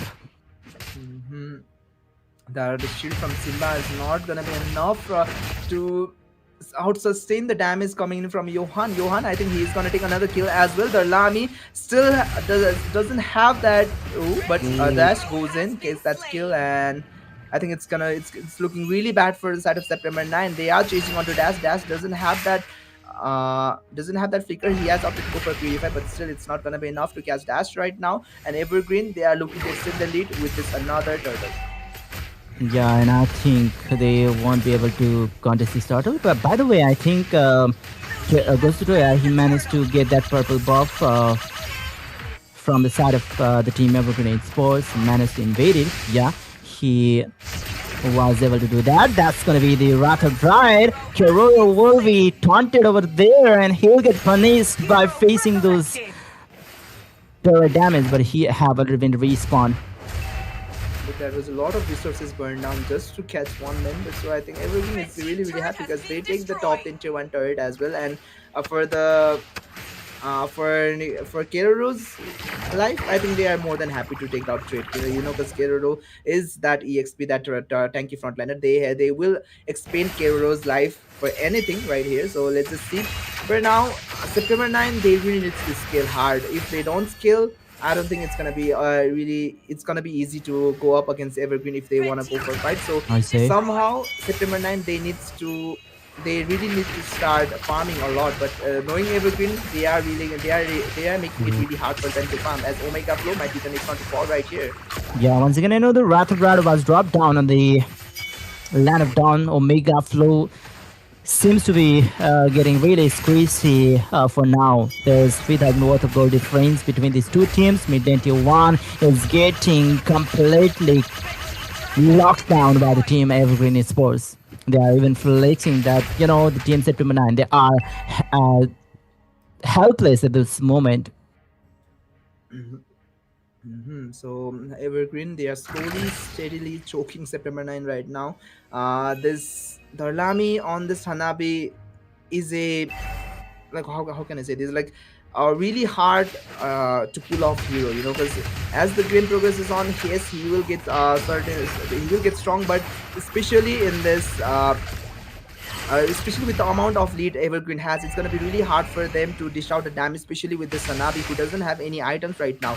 He needs some sort of items to dish out the damage, and it's not going to be enough to take down Evergreen Esports right now. So September 9, all they can expect is maybe they can do something on the later stage, but I don't think knowing Evergreen, I don't think they will let this game to go to the later stage of the game. So I think it's going to be really hard until and unless Evergreen makes any mistake.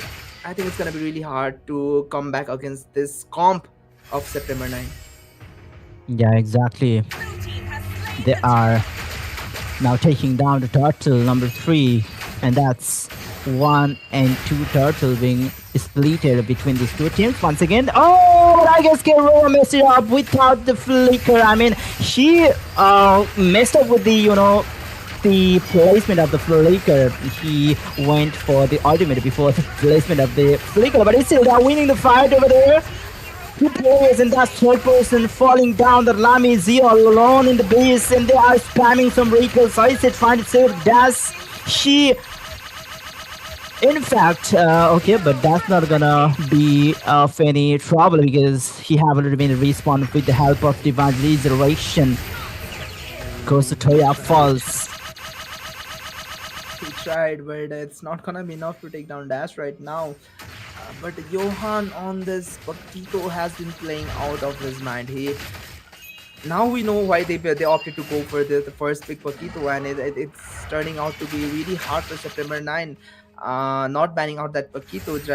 They opted to go for that trade, and Evergreen, they happily took that trade on that drafting phase, and that trade turned out really good for the side of Evergreen right now. But let's just see, they are constantly trying, the Superman, they are constantly trying to do something, but look at the damage. Simba almost gets melted down, while Milan on the other side, the Lami somehow manages to survive for now, but still Evergreen, they're just gonna take every turret, they're just gonna take every farm from the side of September 9, and they're just gonna dry out September 9 basically. They're just gonna slowly choke them out, and I don't know what September 9 can do right now. Yeah, I don't think. Oh, Dedona's welcome comes in here. The Wrath of Rad from both of the teams. Johan still will be finding some squeezes over there. He will be taking down the Simba. Omega Flow is the one who falls next. 3 players to defend this base. There's only 2 minions, but they are locking down the base. But the base have been saved as the minions have been completely cleared out. But still, Johan is creating some more chaos. Only 2 players, and they know that they won't be able to defend anymore. They are spamming vehicle, even though they are the one who is facing that deficiency of gold. Now another wave of minion approaching the base of Team Evergreen Esports, but goes to Toya. He is still interested in spamming those vehicles in the base. Is getting locked in by the Team Evergreen Esports, but the minions have been cleared out, and now the Zap Vaping will take the kill. The Tuna's welcome, and Johan is getting isolated from rest of the team. Dash and no the kill will be secured by him. 3 players remain. I think this time the Team September 9, they will be able to defend this base. But still Dash dishing out a lot of damage. He might go in, but no, that is gonna be a really bad situation for Dash if he went in. But still, Lord is up for grabs. I think they will go for Lord after taking that top inhib turret. For now, Lily pushing out some sort of damage onto Fafing.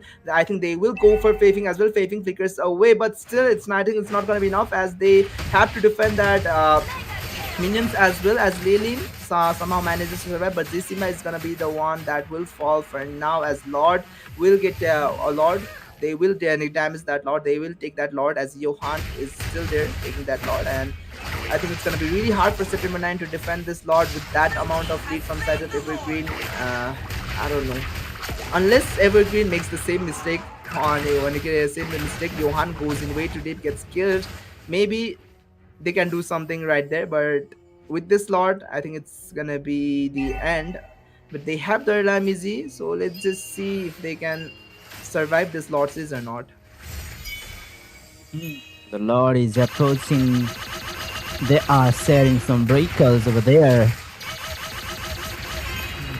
See, Lord is marching in from that middle, so let's just see how you say, maybe looking for some angles. Omega Flow will be looking for some angles as well as they will.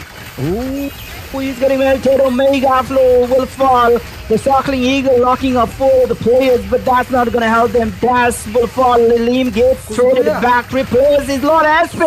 Goes to Terra, finds a kill, but that's it for the team. September 9 is all of the players have been wiped out, and thus Evergreen will freeze a victory over September 9 and they enters the grand finals. That was really good. That was really well played from our Evergreen Esports. They especially with that early trade. They traded Bharats in for that. Sorry, Paquito. And Paquito, he played out of his mind. Johan, that was really well played from Johan. He if he didn't make that mistake, if they didn't were too excited, I think Johan would have been on zero deaths. Unfortunately, he got killed once, but I think it's all fun and games for him right there because they had that lead. They knew that they will win this game either way. So that was really well played from Evergreen. I expected quite a lot from September 9 because they have been playing really good. They were yes, Aura is on top right now, but still they were like the number 2 team basically. People were saying September 9 is the number 2 team right now, but still Johan with that MVP and Evergreen, they have come back and they have played really well on this game. Yeah, in fact, their performance in this whole tournament have been really great. Evergreen Esports now they are moving towards the grand finals, and the match MVP, the game MVP of the third game is happens to be Johan with that Paquito. He was everywhere. He was bursting down those squeezes of the team September 9, especially Matilda. I think that Matilda peak with the Barats. Uh, was a kind of questionable from the side of Team September 9 as there was Paquito coming up from Evergreen Sports. I was saying that Matilda, she could be very vulnerable, even though she can be really valuable for the team. She can provide those skills, she can provide those mobility for the team. But if the team Evergreen, they has the upper hand during the early phase, if they have the lead, then it can be really hard for the team, for any team with Matilda and their team. Yeah, snowballing Paquito is really hard to counter. So especially with that amount of damage Paquito has, Paquito really needs a nerf basically because with that amount of damage, especially on this snowballing situation, I think it's gonna be really hard to defend basically sustain that damage coming in from Paquito. And we saw that especially with that amount of shield, it was really hard. The Lamizi, he I think they gambled with this Hanabi. May September 9, they had a really good draft, but Johan, it was just basically Johan won out the game for Evergreen because September 9 they had that advantage of sustainability with that shield from Matilda, with goes to the Omega Flow on this Barats is constantly zoning out. On paper, September 9 could have done really good, but Evergreen just Johan came into picture with this Paquito. The only bad thing September 9 did, I think, in this game was gave out this Paquito onto Johan, and the rest is history. Evergreen just wiped them out. September 9, they couldn't flex their sustainability because of this Pokito, basically. Mhm. Yeah, the burst with the sponges, that was on top level. All right, the bracket have been updated once again. Team Aura Sports and Evergreen Sports, they will be meeting the third time in this tournament. Once in the group stage, where Evergreen Sports they had a win against the Team Aura Sports, but in the playoffs they were defeated in a very cruel way by the team Alright Sports. Let's see if they'll be getting their revenge in the grand finals, which is going to be the best of 7 against the team Alright Sports. Once again, congratulations Evergreen Sports for reaching the finals. But I hope they'll be giving a very good performance against team Alright Sports and make it the best of 7. I think Aura Sports, they really need some competition, especially in this MLBB scene right now. So let's just see if Evergreen can diss out that performance or not, especially considering this match. I think Evergreen have come back are really strong. So I really hope they can do really well against Aura Sports. Yeah, that was the match in between the open category teams. But next on the schedule, it's going to be the female lower bracket match. That's going to be a best of 5 series once again in between the team Badda Sports versus the team Vanquish Vincere, which who are from Bangladesh. Okay, that's going to be an international match in between Nepal and Bangladesh. So don't miss it out. We'll be back with that match after a very short break. Till then, keep on watching the stream, like the stream in all of the social handles. Keep participating in the giveaways. You can check the comments and you can even make the clip during this break and post it to the socials so that you can even participate in the clip contest which is happening in all of the social platforms of MLB Nepal and Bangladesh. We'll be right back after a very short break.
Judgment!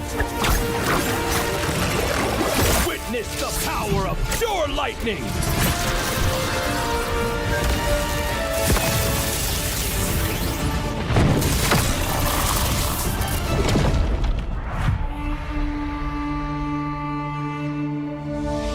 All that lies below is under my vigil!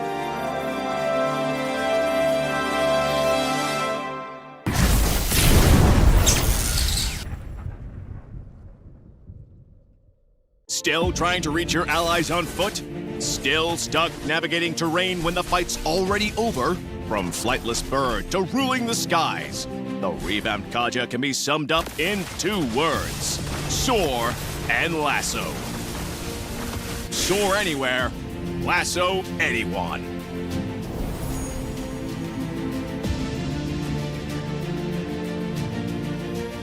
First up, Kaja's passive skill. We kept its paralysis effect and upgraded it. Hitting with Kaja's skills will slow enemies and reduce their damage, making it easier to pressure enemy carries. Moving on to his first skill, Kaja releases a ring of primal lightning, damaging enemies and healing himself. Scout bushes, recover HP, interrupt recalls. Kaja can now fly into the enemy jungle like a true fearless roamer. From a short dash to full flight, Kaja's second skill is a highlight of this revamp. Kaja dashes to the target area before entering the soaring state. While soaring, Kaja can fly over terrain and his basic attacks become AoE. In this state, his second skill's cooldown is shortened, and hitting an enemy hero with it reactivates his soaring state. So don't panic when a melee enemy is on you. Use the terrain to your advantage to block off pursuers. Kaja's ultimate received the biggest change, from solo gank to a setter's dream. Kaja's whip now lassos an entire area, trapping enemies inside. He can then drag them along while the lasso tightens. Since the ultimate has a cast delay, timing is key. Aim for the enemy carry in the backline. For Kaja's skill priority, if the team needs fast wave clear, pick up his first skill first. To invade the enemy jungle and apply early pressure, go with the second skill first. Prioritize upgrading the first skill afterward in either case. For combos, try out these two. In the laning phase, use Kaja's first skill to poke and recover HP. If the enemy engages, use his second skill to take off. Then kite with his aerial basic attacks. Kite when attacked. Attack when they're out of steam. For initiating teamfights, use Kaja's second skill to soar. Use the terrain to reposition. Follow up with his first skill to slow and reduce their damage. Then immediately cast his ultimate and let the team clean up. Now, let's talk matchups. Kaja does well against carries with no mobility skills, such as Layla, Ixia, and Vexana. Once he flies in and lassos them, there's no hope of escape. He also pairs well with allies with AoE, like Odette, Barza, and Ixia. Kaja can hold enemies in place while they pile on the damage. The perfect set! Now, if you're up against Kaja, remember that while his ultimate can't be purified, heroes with mobility like Kagura, Gisonshin, and Suyo can still dodge it with a dash. To play Kaja at his best, go for a sustain and poke playstyle. For Kaja's build, Rapid Boots helps him get around the map faster, and Thunderbelt is great because he can quickly get stacks from his AoE basic attacks while soaring, making him more tanky while boosting his damage. Oracle boosts the healing from his first skill, improving his sustain so he can stay in the fight. We recommend the support emblem for Kaja for more survivability and movement speed. Choose Flicker as his battle spell and combo it with his second skill to drag enemy carries from further away for allies to blow up. For players who enjoy fast, aggressive roamers like Khalid, Hilda, or Marcel, Kaja offers that same fast roaming and in-and-out teamfight playstyle. Give Kaja a try and rule the sky. Soar anywhere, lasso anyone. The revamped Kaja arrives on August 5th. Get his commandment skin for only 51 diamonds. And get Kaja at 30% off during launch week.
judgment! Witness the power of pure lightning!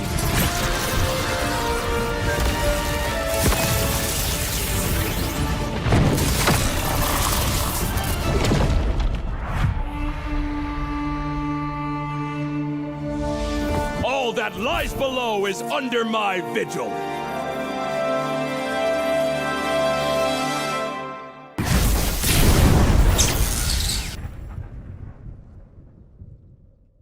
Still trying to reach your allies on foot? Still stuck navigating terrain when the fight's already over? From flightless bird to ruling the skies, the revamped Kaja can be summed up in 2 words: soar and lasso. Soar anywhere, lasso anyone.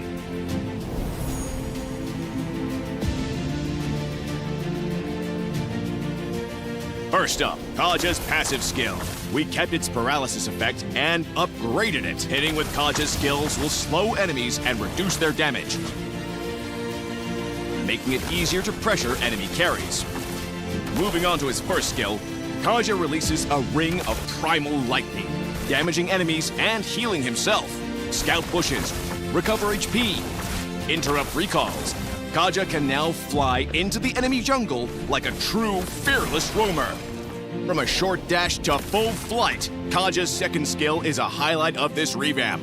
Kaja dashes to the target area before entering the soaring state. While soaring, Kaja can fly over terrain and his basic attacks become AoE. In this state, his second skill's cooldown is shortened, and hitting an enemy hero with it reactivates his soaring state. So don't panic when a melee enemy is on you.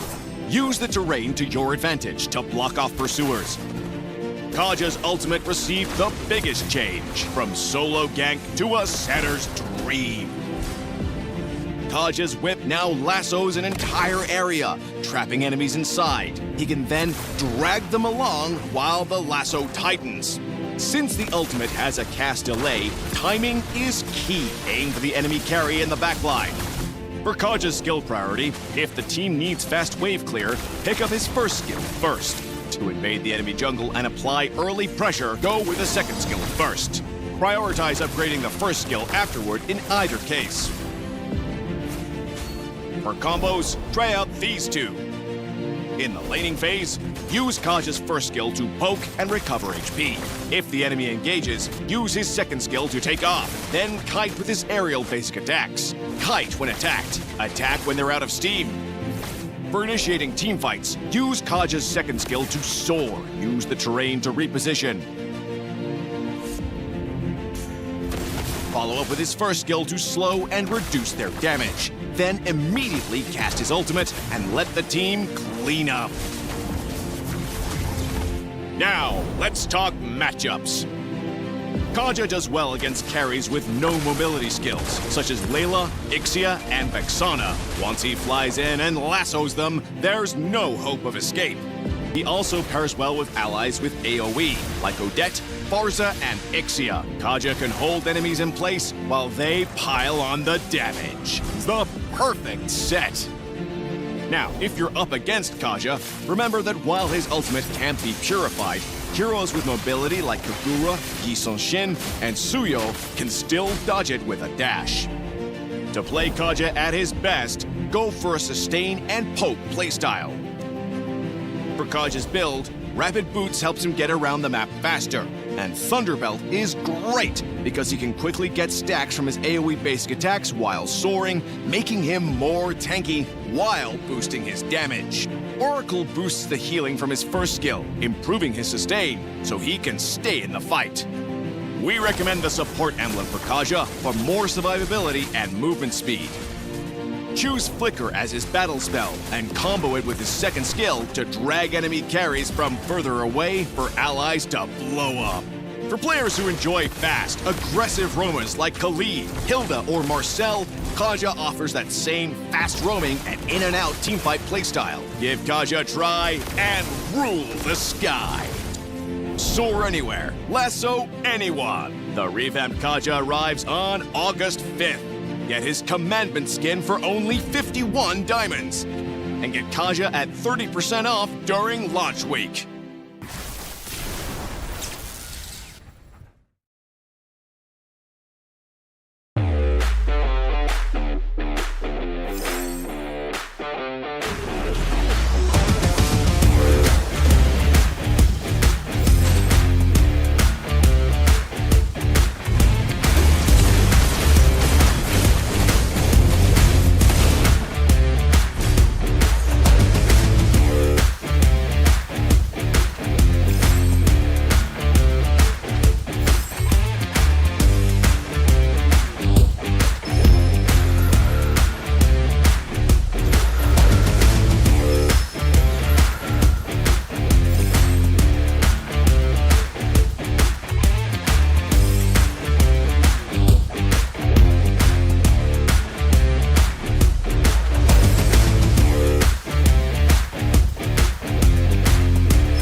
serpent! Witness the power of pure lightning!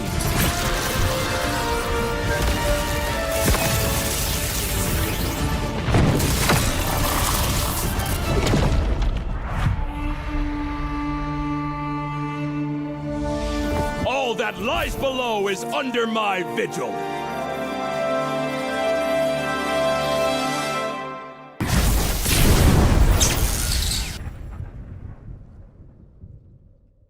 Still trying to reach your allies on foot? Still stuck navigating terrain when the fight's already over? From flightless bird to ruling the skies, the revamped Kaja can be summed up in 2 words: soar and lasso. Soar anywhere, lasso anyone.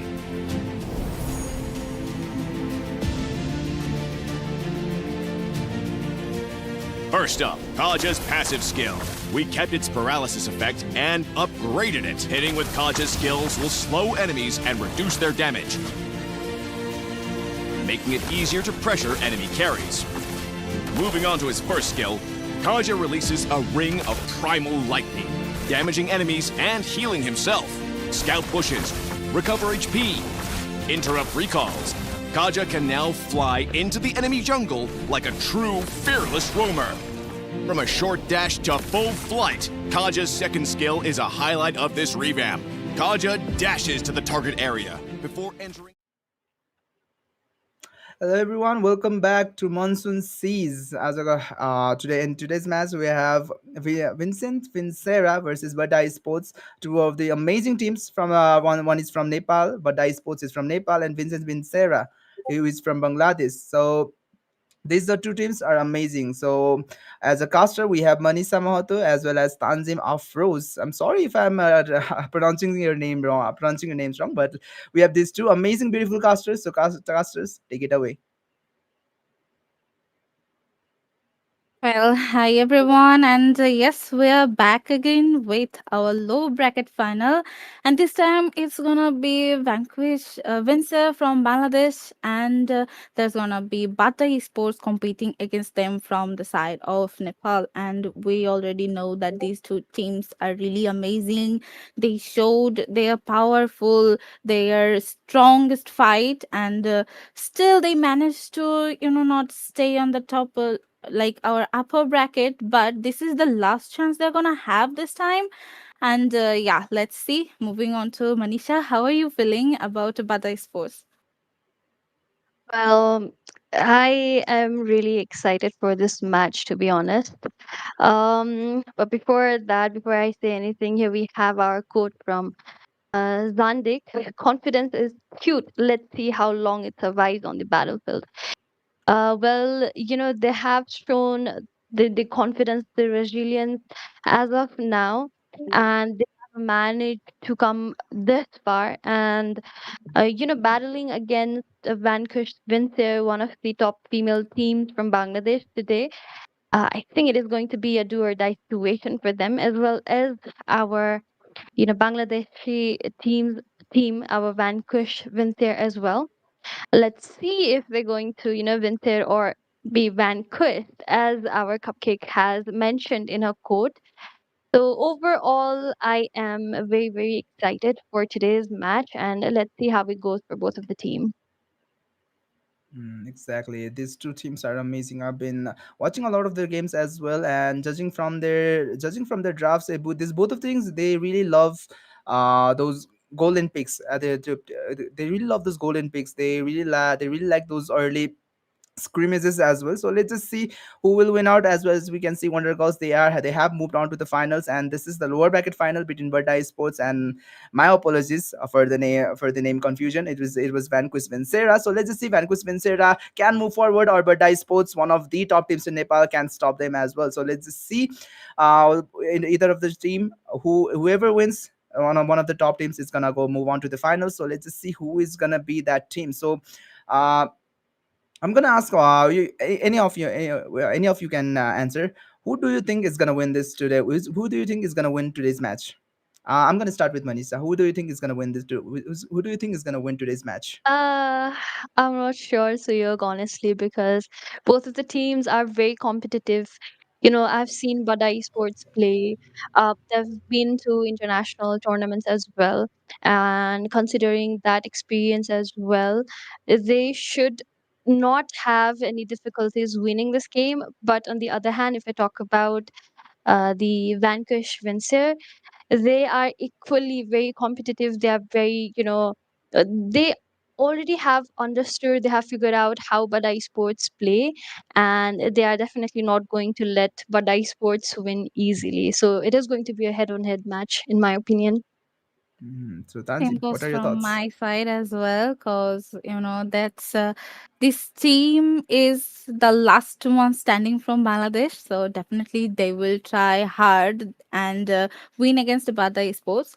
But as being the toughest team and toughest team from Nepal, Badda Sports isn't gonna be there an easy opponent. So Vanquish might come up with something so new that we never witnessed before, because there was already a gap like this holiday. I really hope that they started Bada Sports really good, and this time they can and they sure will be able to survive this round. And it's been always a best of three match, so I'm also a bit of scared because this might go to best of five, another exciting and really scary matches between these two teams. Yes, exactly. These two teams are gonna battle it out. So let's just see.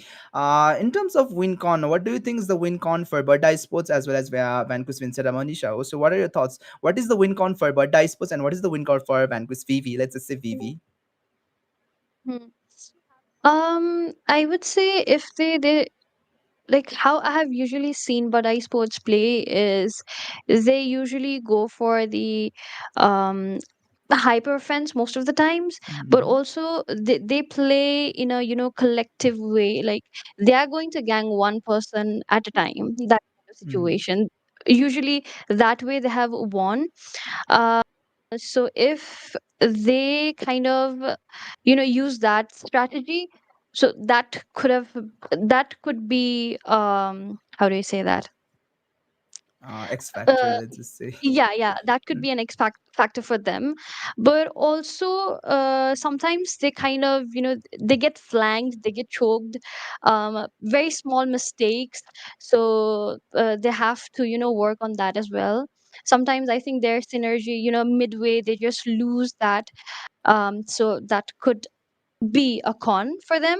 Mm-hmm. And talking about the Vanquish, uh, I would say the goal lane that Mm-hmm. Vanquish has. Um, I think her name is Naira.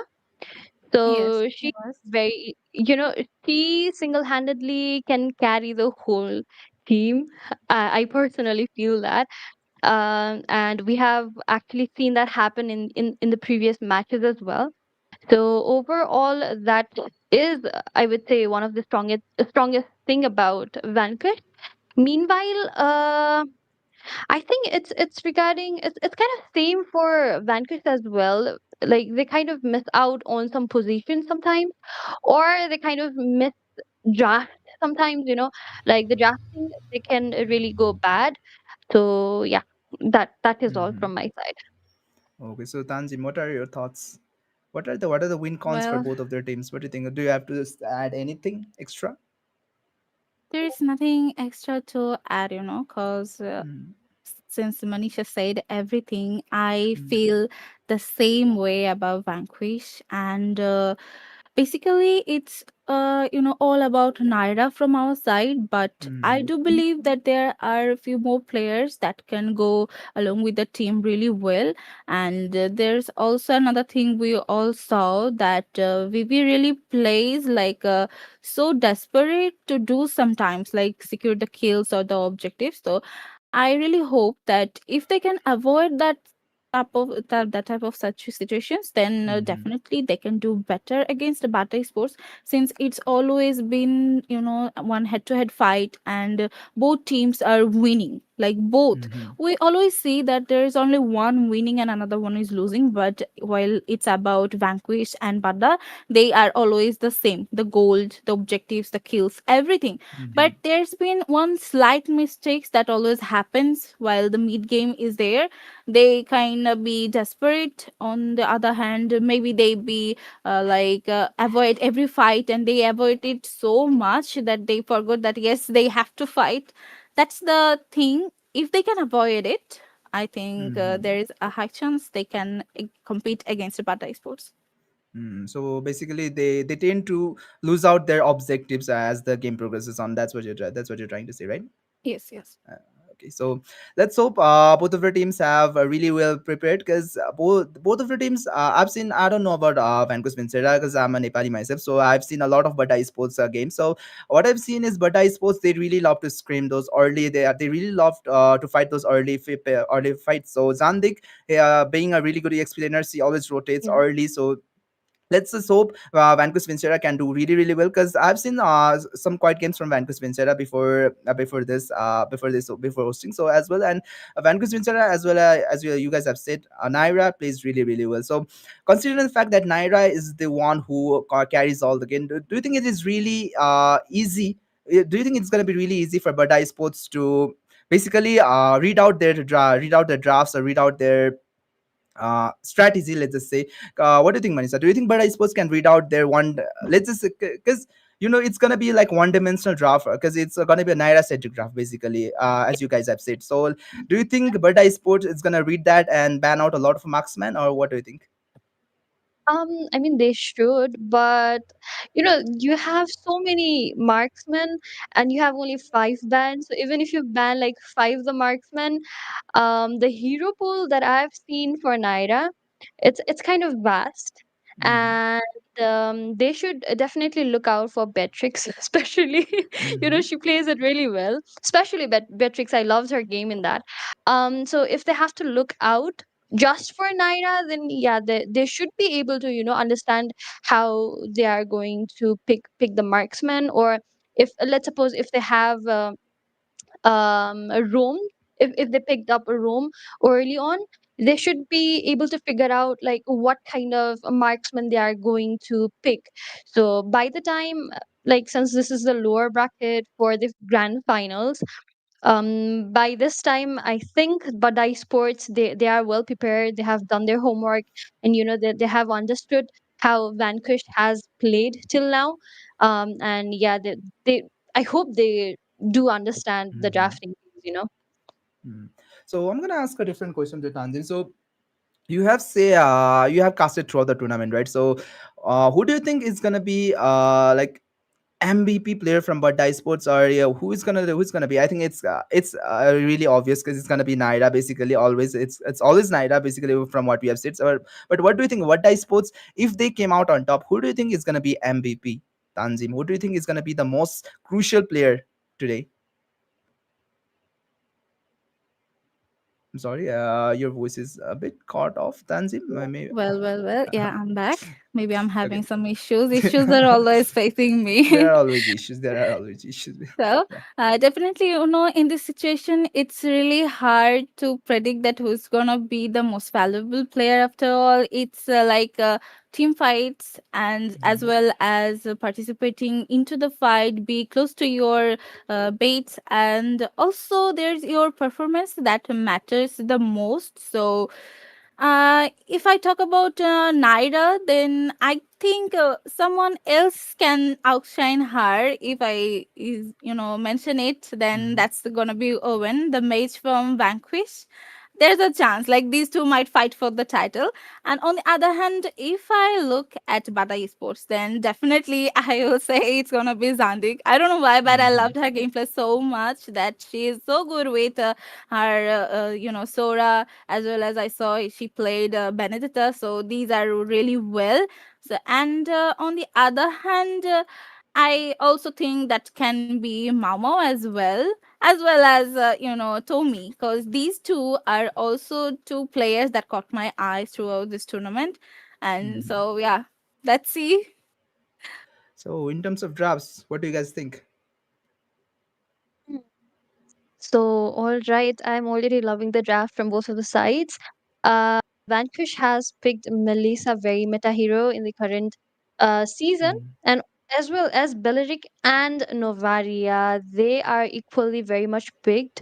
In the rank matches as well. In the tournament itself, we have seen Beleric being picked, and in most of the cases, if I might be wrong, but the one who picks Beleric usually has the upper hand.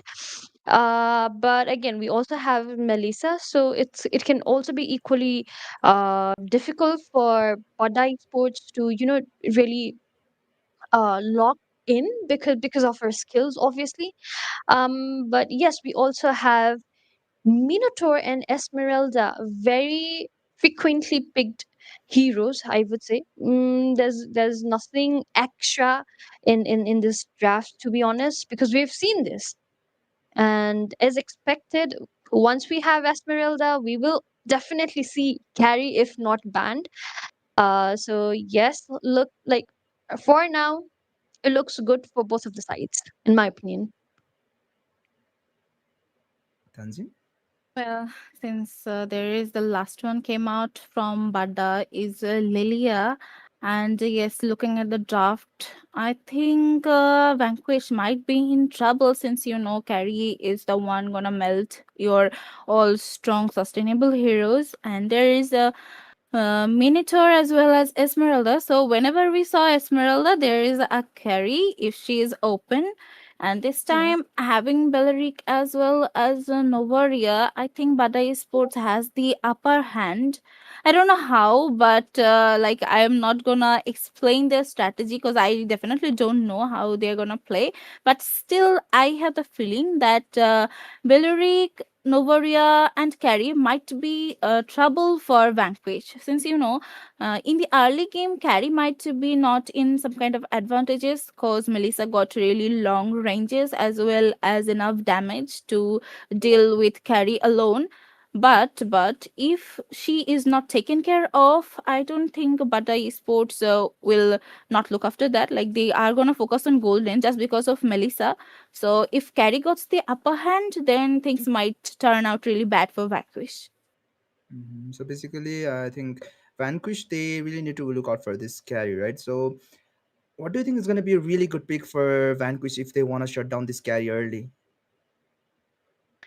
Um, Personally, I'll prefer that they need a bit more CC because Mhm. the mage is still missing, and I know that Cupcake's gonna do well with her Esmeralda.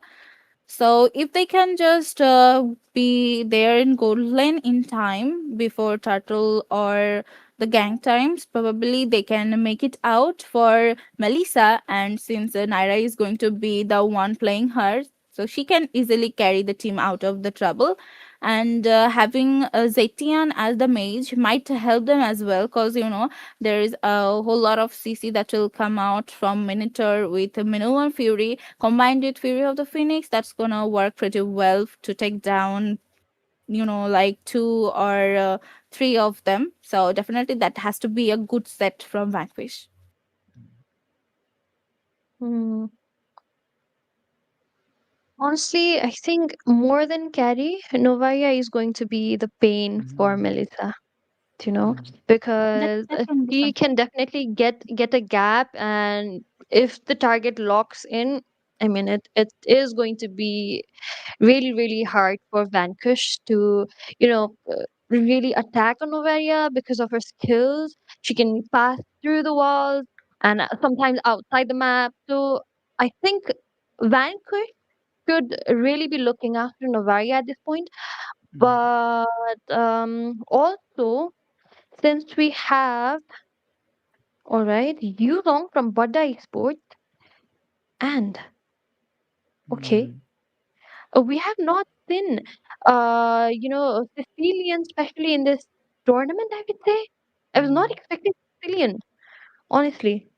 I don't think they went way too late, right, Vanquish? Because earlier, yes, Malaysia can some kind of some sort of stop. But speaking of early game, I think Badda has a better early. If I have to say myself as well, because Yuzong with that early.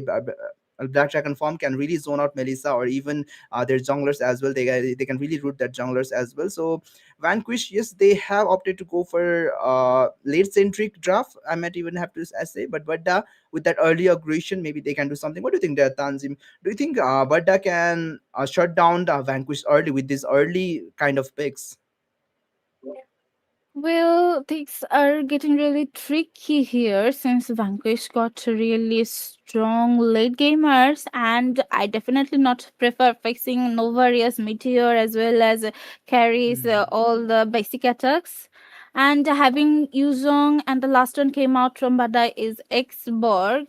So these two's gonna, handle the early to mid game, and when it will be late for Vanquish to attack on, since there is the Sicilian as well as the other heroes, they will be in trouble. Like there's gonna be a real chaos for Vanquish. I don't know why really they picked so many late gamers. Carry's gonna melt out everyone. So I'm kinda still confused. Like why they did this? They could go for some other mages. Like I think Eve might be another option here, or someone else. But yeah, let's not talk about that right now, because the match will tell us what will happen. So yeah. Hmm. Exactly. Both of the team have drafted the draft, so let's just see who is gonna win. For now, I'm gonna take my leave and leave this a game to be casted by two of you. So take it out. All right. Thank you, Suyog. And yes, let's jump into the land of dawn. And we are here. Tanzim, what do you feel about both of the drafts as of now? Like, who do you think will get, caught up in the fight early on? Well, Manisha, it might sound really bad, but I believe it's gonna be Bata Esports. Since I mentioned earlier that they got early game heroes, they got late game heroes that can even deal damage in the early to mid game. So Mm, definitely there might be so many troubles coming or waiting for Vanquish. And if I talk yeah. about the draft from the side of Vanquish, Sicilian is the late hero, as well as Melissa. She needs time to build up, and so I don't think that Vanquish is gonna make it out. But Bottom lane. Yes, like look at the damage from both of the sides coming on in the bottom lane as well. The way both of the marksmen, they kind of melted each other and made the HP very low. But here we have Mama Luna with her meteor strike. But for now, I think they're going to fall back because early on it is kind of risky for both of the teams to really lock in, and that can really turn bad for Badai Sports as well. yep.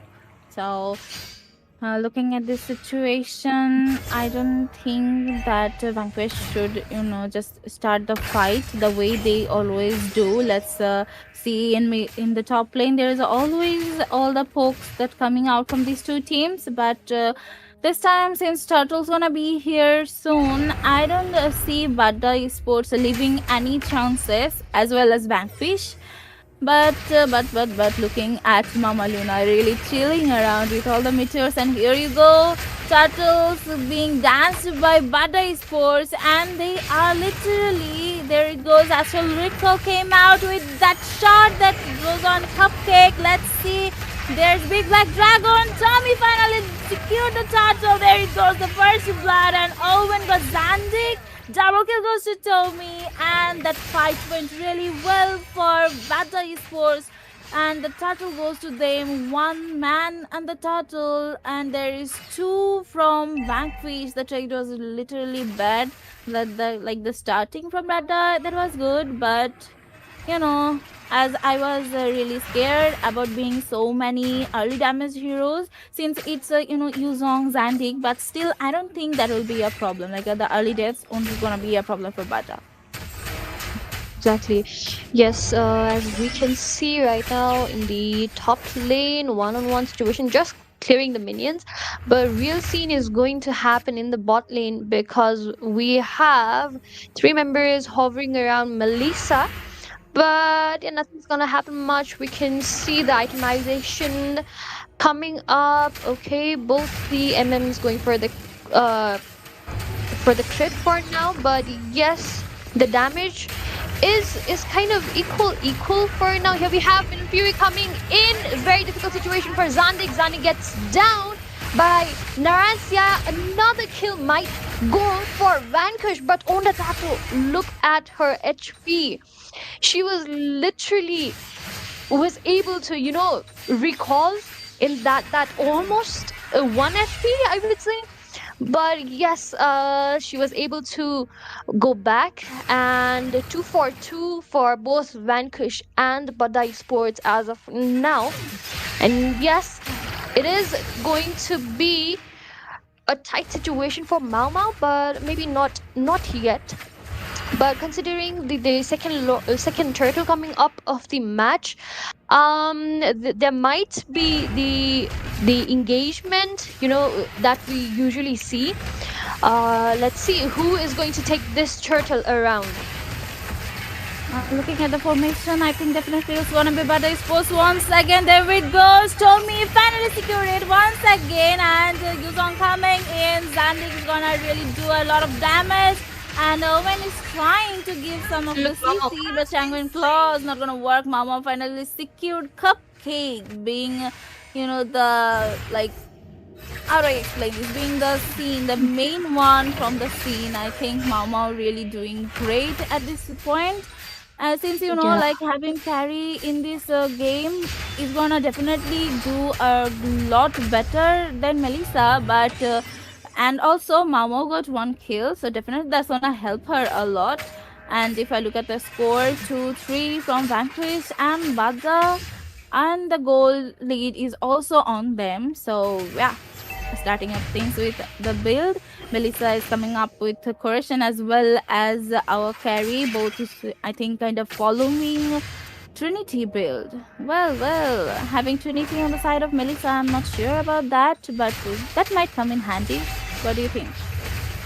Yeah, it will be, but look here, Mau Mau again forced to go back. Rather Dry coming in. Mama Luna secures the kill.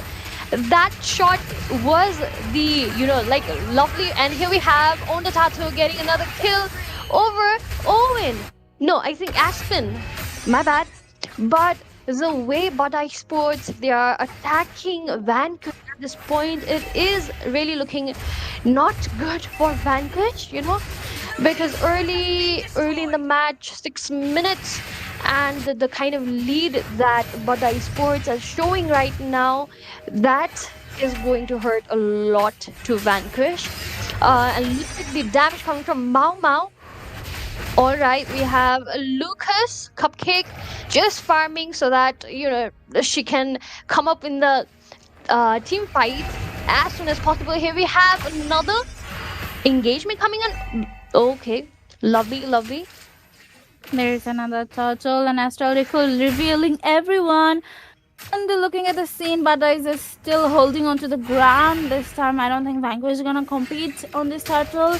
Narancia might take a bit in trouble, checking the bushes, but not so far. Tommy got the turtle this time. Is still nothing much happening from the side of Badda. Esports, like they're so chilling, and they know that yes, this turtle belongs to them. Even though there is Naira pushing the tower, I think they might be in trouble once again. There might be another fight. 4-man standing.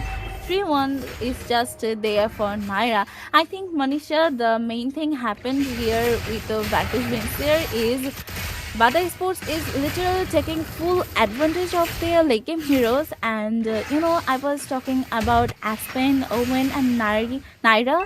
All of them are getting killed one by one. So, yeah.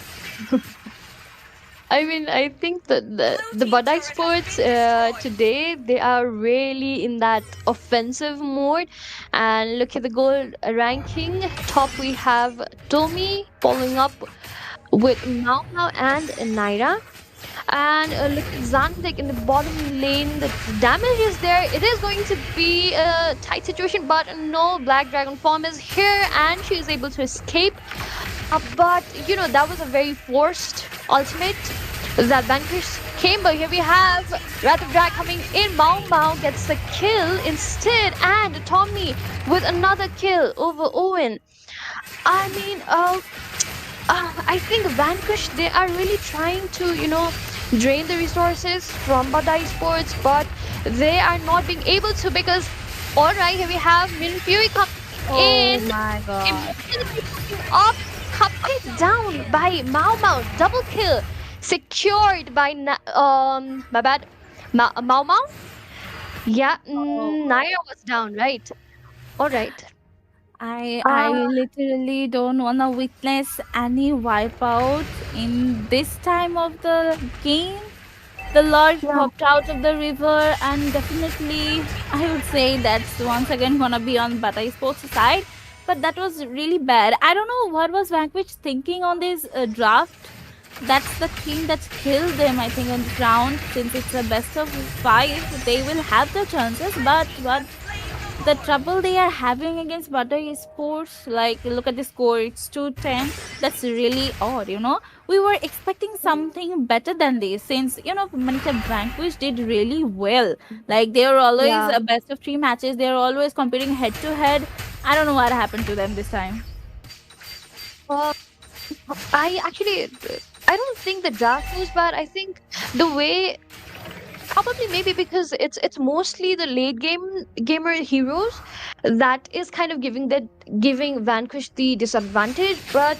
Um but yes, looking right now, the early offense, hyper offense gameplay from Badai Sports, that too was kind of in favor with Badai Sports. And I think the Vanquish, they kind of missed out on the positioning. Here we have Minimum Fury coming on, but that's not going to be of any use, because it was just like a forced one from Badai Sports. They really wanted to, bait. I think it's the right word, but here we have Yeah. lovely in, but okay, Tommy secures another kill over Aspen. Mama Luna double kill to Narancia. Okay, Mama Luna shot down Mao Mao. What just happened? Oh my god, What? nothing happened. It's just Unsure. Vanquish being punished by Butter Sports, and there's only Omen left, and with not that much damage, the base is gonna be secured by Butter Sports. Alright, wasn't expecting something like this from Vanquish.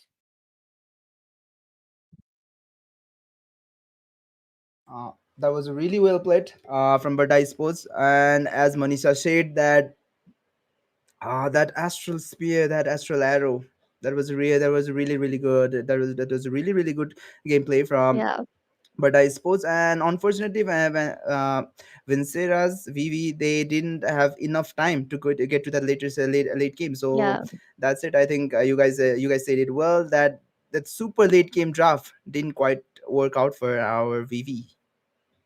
exactly. And yes, we have Tommy as MVP from Badai Sports.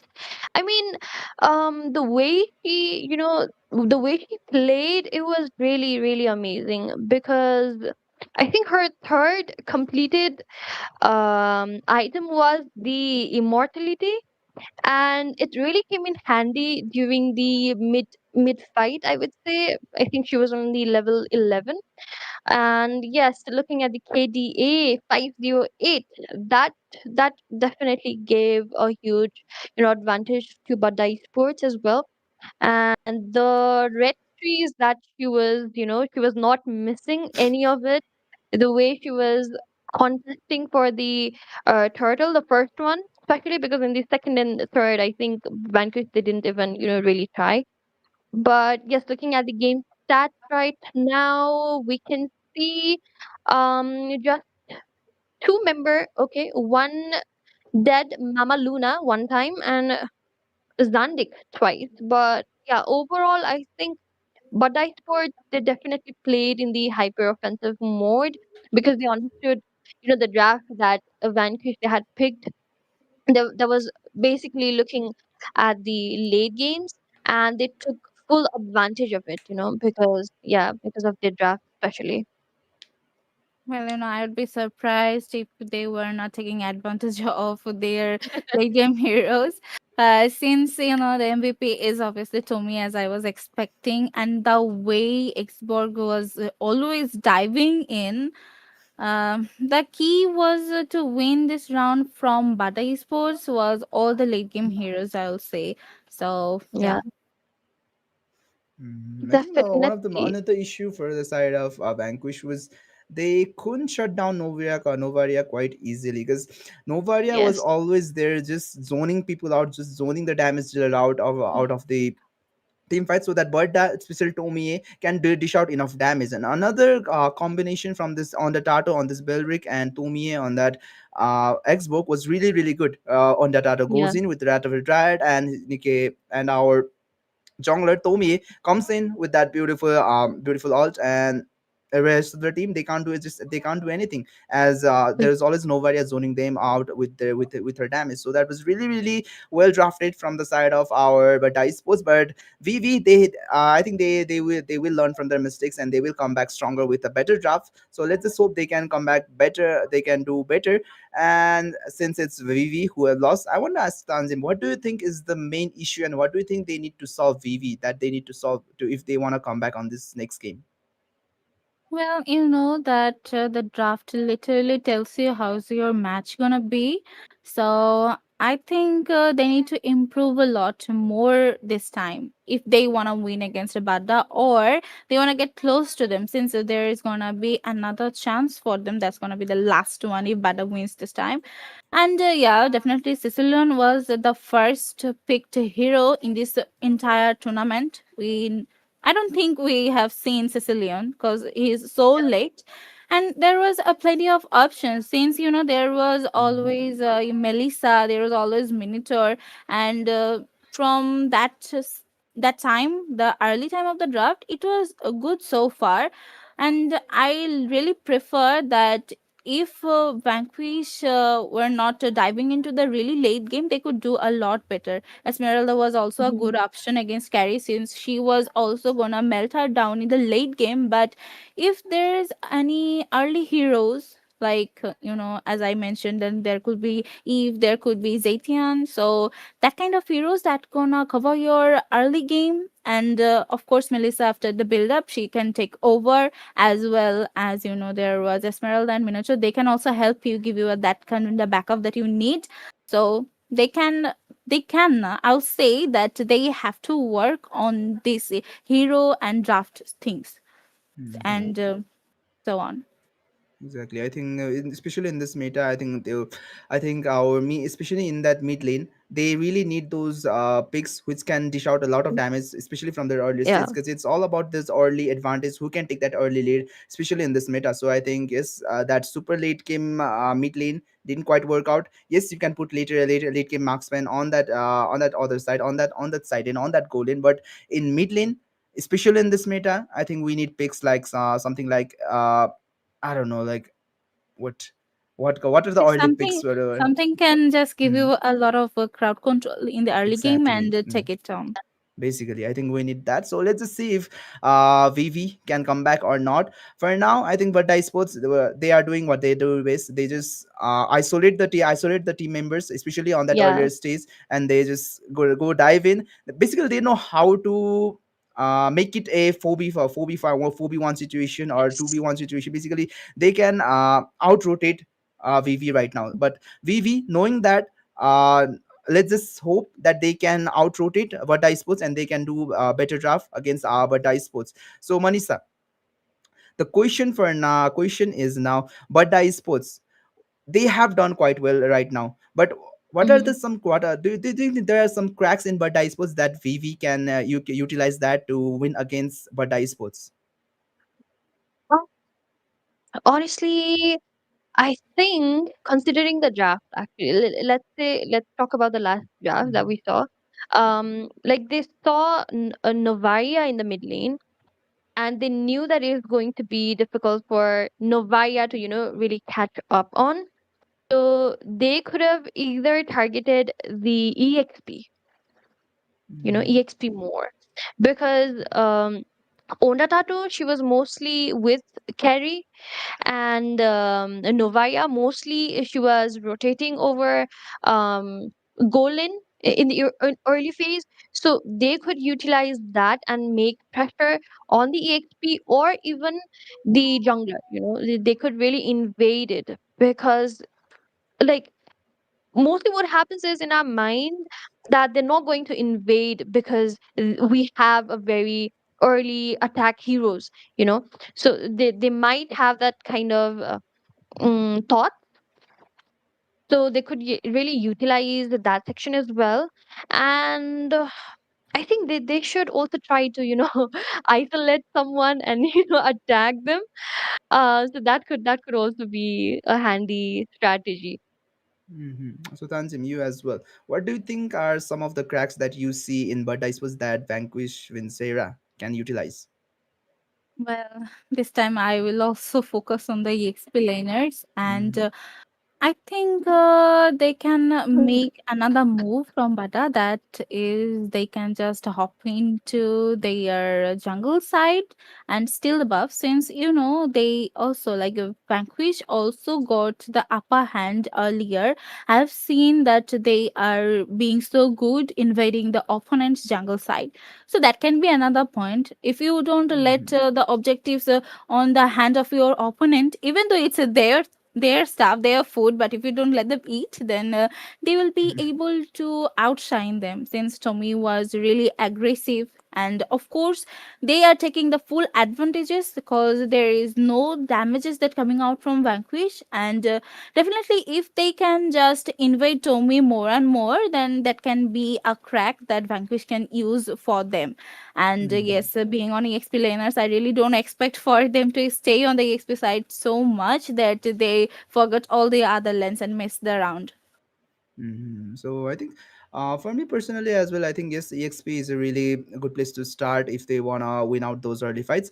And what I've seen is Zandik. They, as I've said already, she really loves to rotate early. So maybe I don't know, ambush her while she's rotating, or especially in those turtle fights. So I think that could be really really good. But let's just see if Yes. Vanquish can do something or not, because Vadai Sports, they have gone international as well. They have that advantage, they have that experience advantage. But Vanquish, they are a really good team, but they are quite new. I might even have to say, because I haven't seen a lot from them. But consider the fact that they have come up here as well. I think they are really really good. So let's just see if they can do something or not. And yeah, that's it, I guess. Vanquish Vincera, I think they can do something, because they have shown some of the glimpse. But it's just Bud Sports. They're just out rotating them, out macroing them. Basically, they are really good in terms of when it comes to draft as well. So let's just see Vanquish Vincera.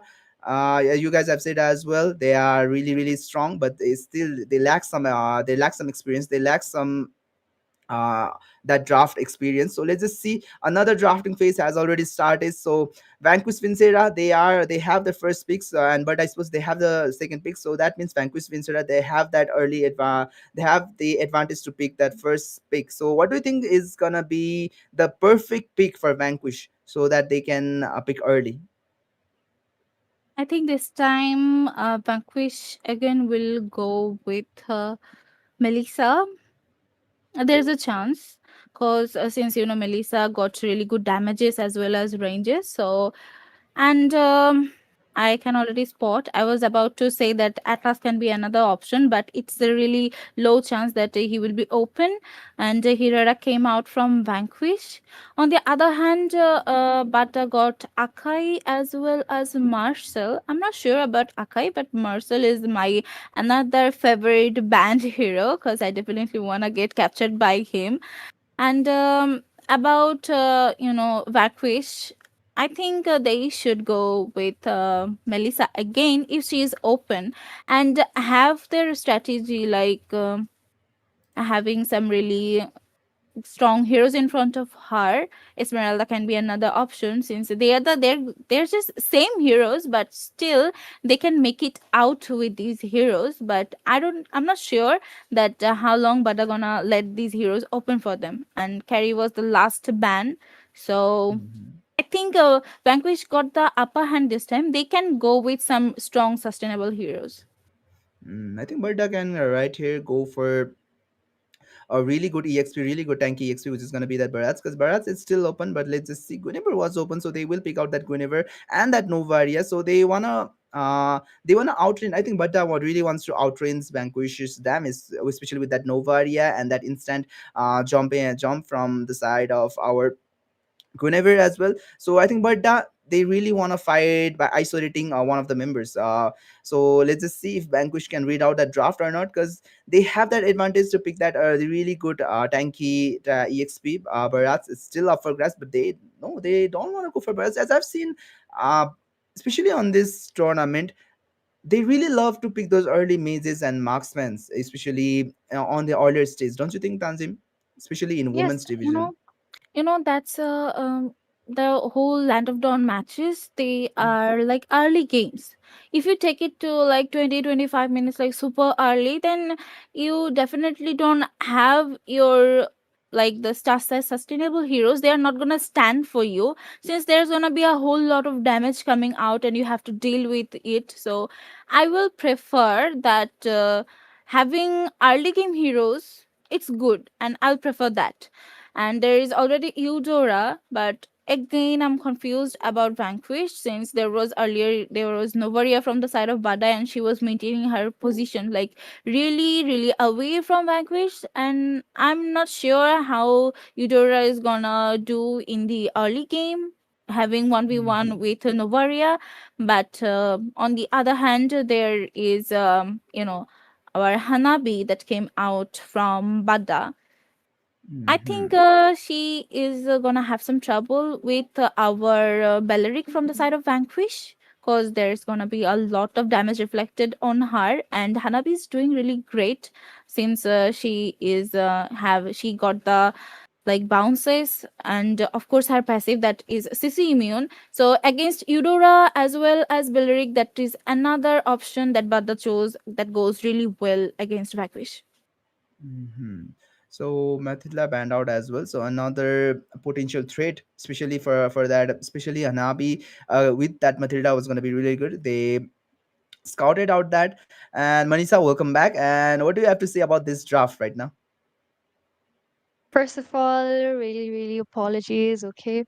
But yes, again, here we are at the second draft. So far, I'm not sure, honestly. We have Vidora. I think Vidora can be a good pick against Novaria and also Hanabi, because both of the heroes are really squishy. But at the same time, it is going to be like Novaria is again going to be a threat for Vanquish, because she has the ability to give that, um how do you say, the visuals, not visuals, It is but a bit Visions. I suppose yes, visions. visions. yes, Mm. visions. Oh my god, I forgot the word. But yes, talking about the draft again, I think it is equally going to be difficult for both of the mages in terms of mages. But we have Guinevere. I think Guinevere is also going to be, but we also have Beleric and Uranus. So I think it is going to be equally difficult for Badda Esports to, just land that combination that they are planning to, because of Beleric, to be honest, and also because of the Dora. So I think this time Vanquish, they can really do good with their draft. Mm. So Tanzim, what do you think is going to be the final pick for Budda? Well, before I spit out anything, there was Benedetta, and definitely I am again feeling the pain that is coming out from Benedetta, and I do want Vanquish Vincere to just roam around her again and again, since she's gonna deal a lot of damages. And since there is the draft so far, I'm having hope in this round because Vanquish really managed to take down the front, and as well as the mid to late, as well as the early game. So there can be the hope we want from Vanquish to win and give us the Earth. So definitely this is the Mhm. good one we were expecting. Okay, so speaking of drafts, Vanquish has that really good uh, front to back composition, whereas Badda they really want to go for that dive. So let's hope both of the teams does really well in this draft. Badda, especially with their signature full on dive in draft, looks really scary. But for now, leave it up to you guys, and let's just hope it's gonna be a really good exciting match. So, moving back to Zandik once again, having a lane cut. Well. Manisha, the more you can just give pain to your opponent, the more you will fall for it, and your opponent will also fall for it. That's what actually happened here. I can literally Exactly. spot there's a poke situation, one kill, and on the touch of finally secured Aspen. My god, killing Bellaric is really hard, but when your entire team is with you, that's nothing, and that is what Badda Esports show this time. And I am again in pain. No. I mean, yes, the advantage of having Benedetta in your team is that she farms really fast. The lane cuts that she is capable of, the kind of dashes that we will be witnessing more from Zandik is going to be a lovely sight. And yes, with that as well, the way she joined in that early fight, they were able to take Belleric in the very first minute of this match. And looking at the situation again, here we have Zandik and Narancia's one-on-one. But there's going to be Tommy. She is going to jump, but okay, not committing fully, because again it's a very critical time. We have our very first turtle, but Zandik might have a little bit difficulty. Not yet. She's like, not yet. I'm just moving. So yeah, let's see who's going to take this very first turtle. This time, I think there's gonna be another retribution battle. Look at Owen being chased by Zandik. Another kill goes to her, and the Ooh. turtle is waiting. Like, the turtle is even confused at which side I'm gonna be. Oh, whoa. And there is another poking coming out from on the turtle, literally trying to give Vanquish a hard time. There's gonna be another kill, I guess, so far. Alexa came out from Zandik. Look at the damage, and there we go. The jungler has been taken down by Zandik this time, and they are still waiting. And Narancia got Tommy. Both the hypers are down in this round. I think they should avoid this fight. Vanquish should avoid this fight as soon as possible, but that's not gonna be so easy. King on the turtle is still chasing and immobilizing Aspen, but this time I think they heard me, Manisha. They are backing off, and let's wait for Cupcake and Tommy again and see what happens and what can they do. Barbiel called out from Cupcake again, but I don't think Badda's gonna have a fight. Yeah, that was a good decision coming from Zandik, to be honest, because four men coming from Vanquish during the crucial time again, the turtle has not been taken, and losing that team fight is going to cost Badda Esports. But here we have Ondatato getting a kill over Eudora, Owen down, and no one to really stun from Vanquish's side. And I think it is going to be an easy turtle for Badda Esports, because the way Ondatato is zoning out Cupcake, and the way she's okay, here comes the grab, and here we have Fantasy coming in, but Ondatato, I think she will be able to get away. Yes, oh okay, maybe not. Alright, she has, but we have Mau taking a kill over Naira with the help of Benedetta. Zandik was there. The way she is rotating, um, that is going to be a nightmare for Vanquish, to be honest. You know, that kind of gameplay, I remember when Zaddy was with Arlord, she gave us, and that was a nightmare. And there was again Uranus. So I think Narancia is having the hard time once again having Benedetta and Zandik. It's the same like she was facing earlier. And there we goes Violent here we have. Program. And there we goes Mama finally taking down Cupcake here and going for another one. No, tower. I think Naira is saved because of the tower this time.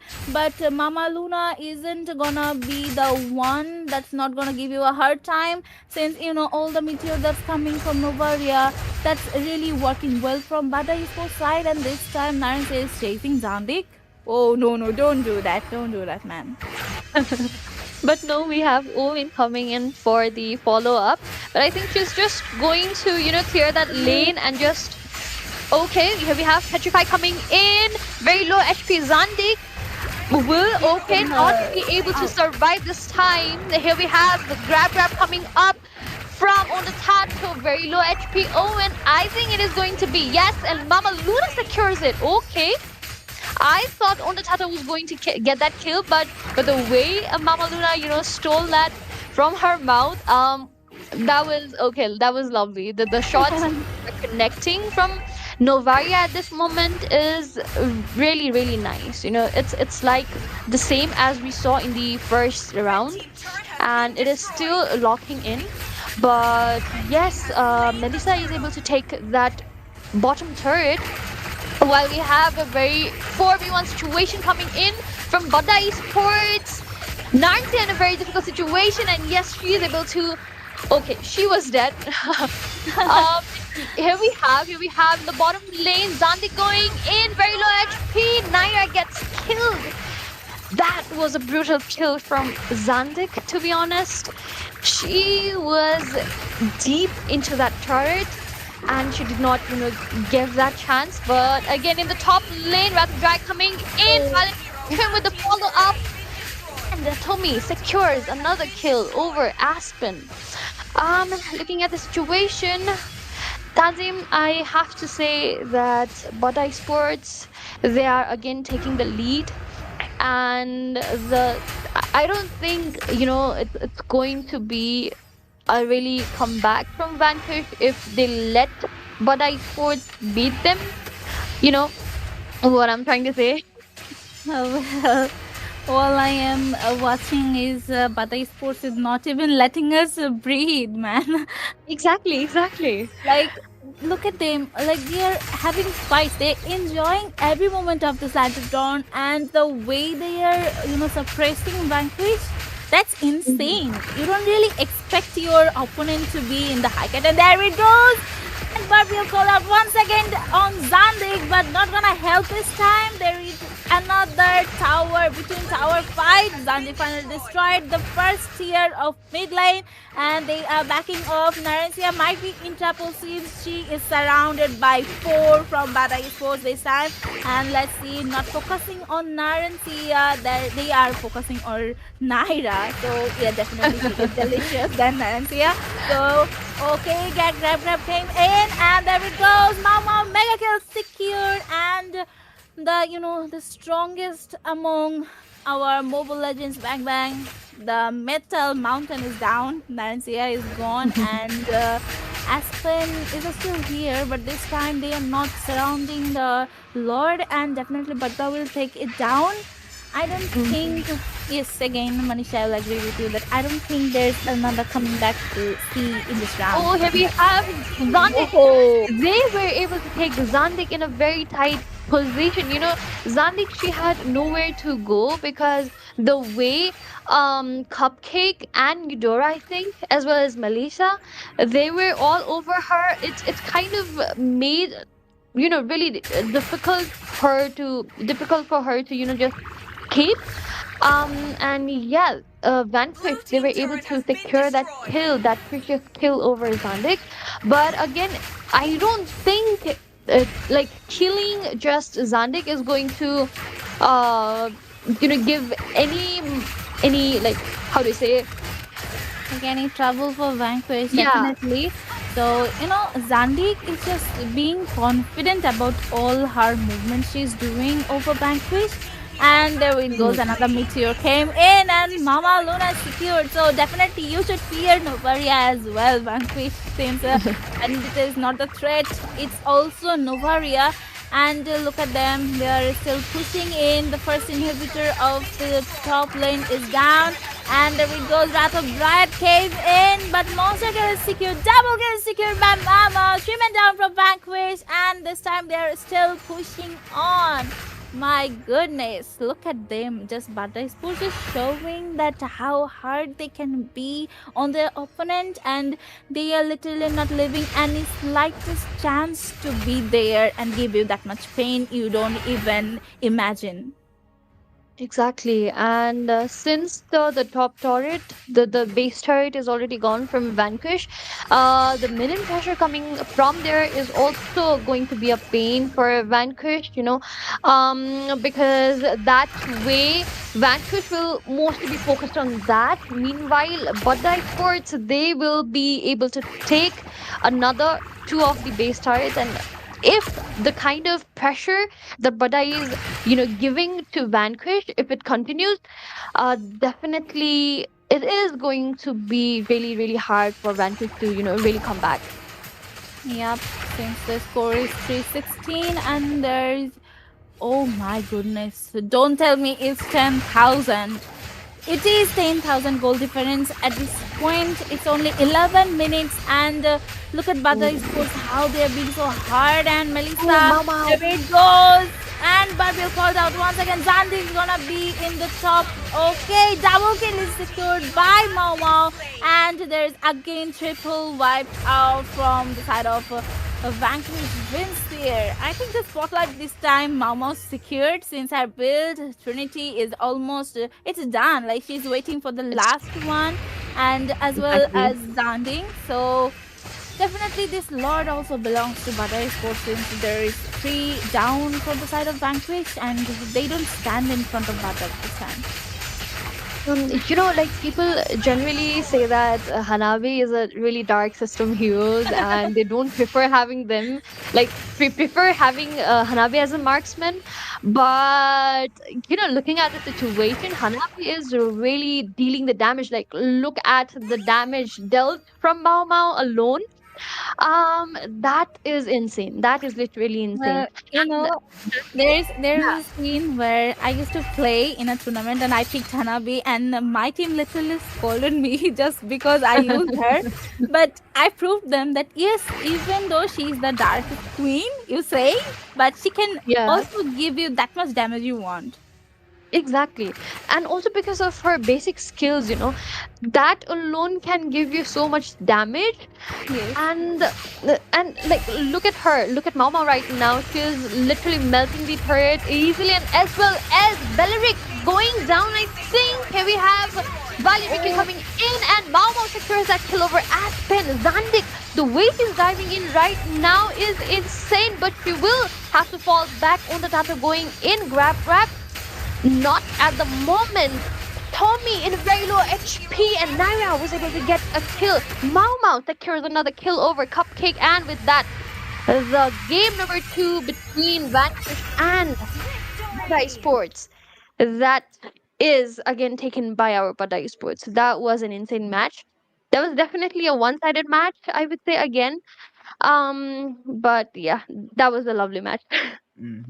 Exactly. I think, especially that early or that early pressure from Zandik was really really good, which helped Yes. on Tato and rest of the team to dish out a lot of damage. So Zandik, she really loves to rotate early, right? And giving her Benedetta her signature hero. I think it was Exactly. basically giving win on a silver platter right there. So MVP has been secured by Mau Mau on this Hanabi. This Hanabi, people say, as you guys have already said as well, she is considered a dark system hero, but still on the right hand is she is really really good, especially on this composition where there are lots of peeling capability for Hanabi, where there are lots of surviving capability for Hanabi. It was really really good. So Mhm. my question is, if they had picked an assassin hero, just like for example Nolan or Hirara, would Mao Mao had gotten that MVP? Because an assassin hero is a really good counter against a Hanabi. So do you think they Mhm. should have played a assassin hero via Vivi?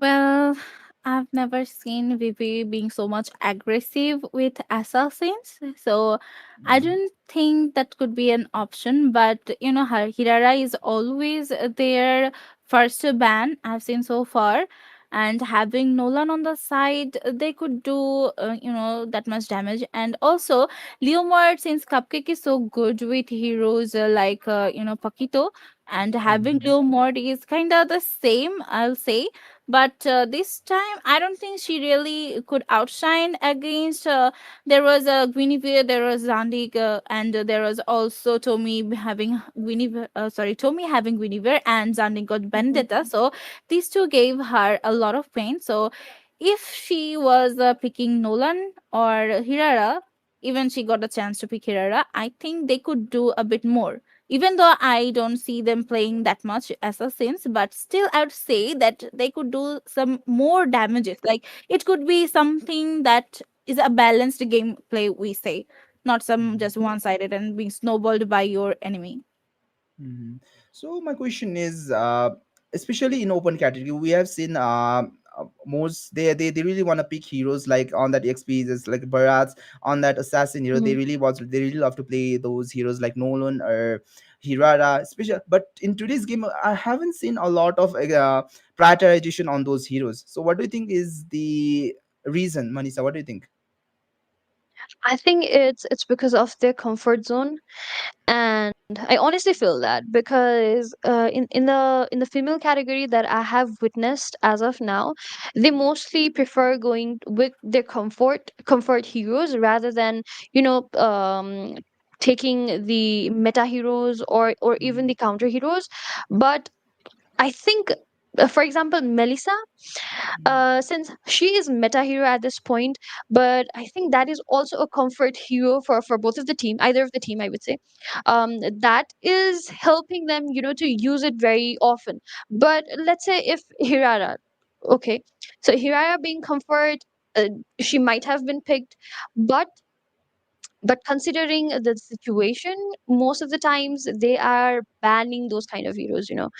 Maybe they're not very very familiar with the heroes, or maybe they're not very comfortable with that. I think that are the factors that are restricting them to really try Mhm. those kind of heroes that you're talking about. And I'll add some else points that when you are being threatened by your opponent, you will definitely will try to go with something that is easy to handle. Of course, it includes the same option as Manisha said, that the comfort zone matters. But on the other hand, I'll say that having Hirara or Ling or Nolan, these heroes are also tricky. That you have to maintain your position, you have to maintain the time to get in, secure the kill, and get out again. That can be something that the other point to just to Mhm. avoid these heroes. Mhm. So speaking of drafts, Right. I've seen Belric has been open. I don't know why Vanquish opted to go for Hanabi. I think this Belric alongside this Barats could have been really really good. So what do you think, Manisha? Why do you think they opted to go for Hanabi instead of something like maybe something like another hero, something other heroes? Maybe because the way Badda played in that last match, Hanabi It's was basically really a in a. deny pick. Yeah, that could have been the reason.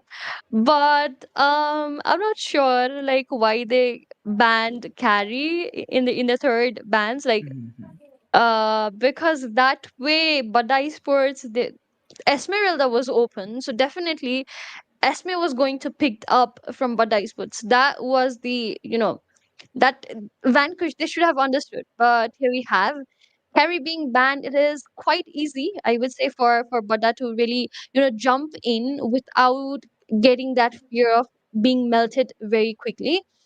But I think there is still a chance for Vanquish to pick Belleric, because I think it is going.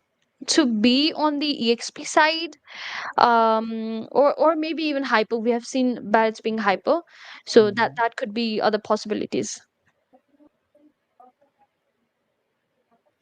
So Tanzim, Well, do you think it's a really but speaking of earlier drafts, do you think they're gonna pick Xbox? Because Xbox looks really good in this draft right now for the side of Badda, with the, especially with that much amount of true damage coming in. I think it's gonna be really easy for them to burst out this Bharat as well. And even if Vanquish picks another tanky heroes, I think Xbox is really good. Don't you think, Tanzim? Or do you think other heroes can be a really good pick for Badda as well right now?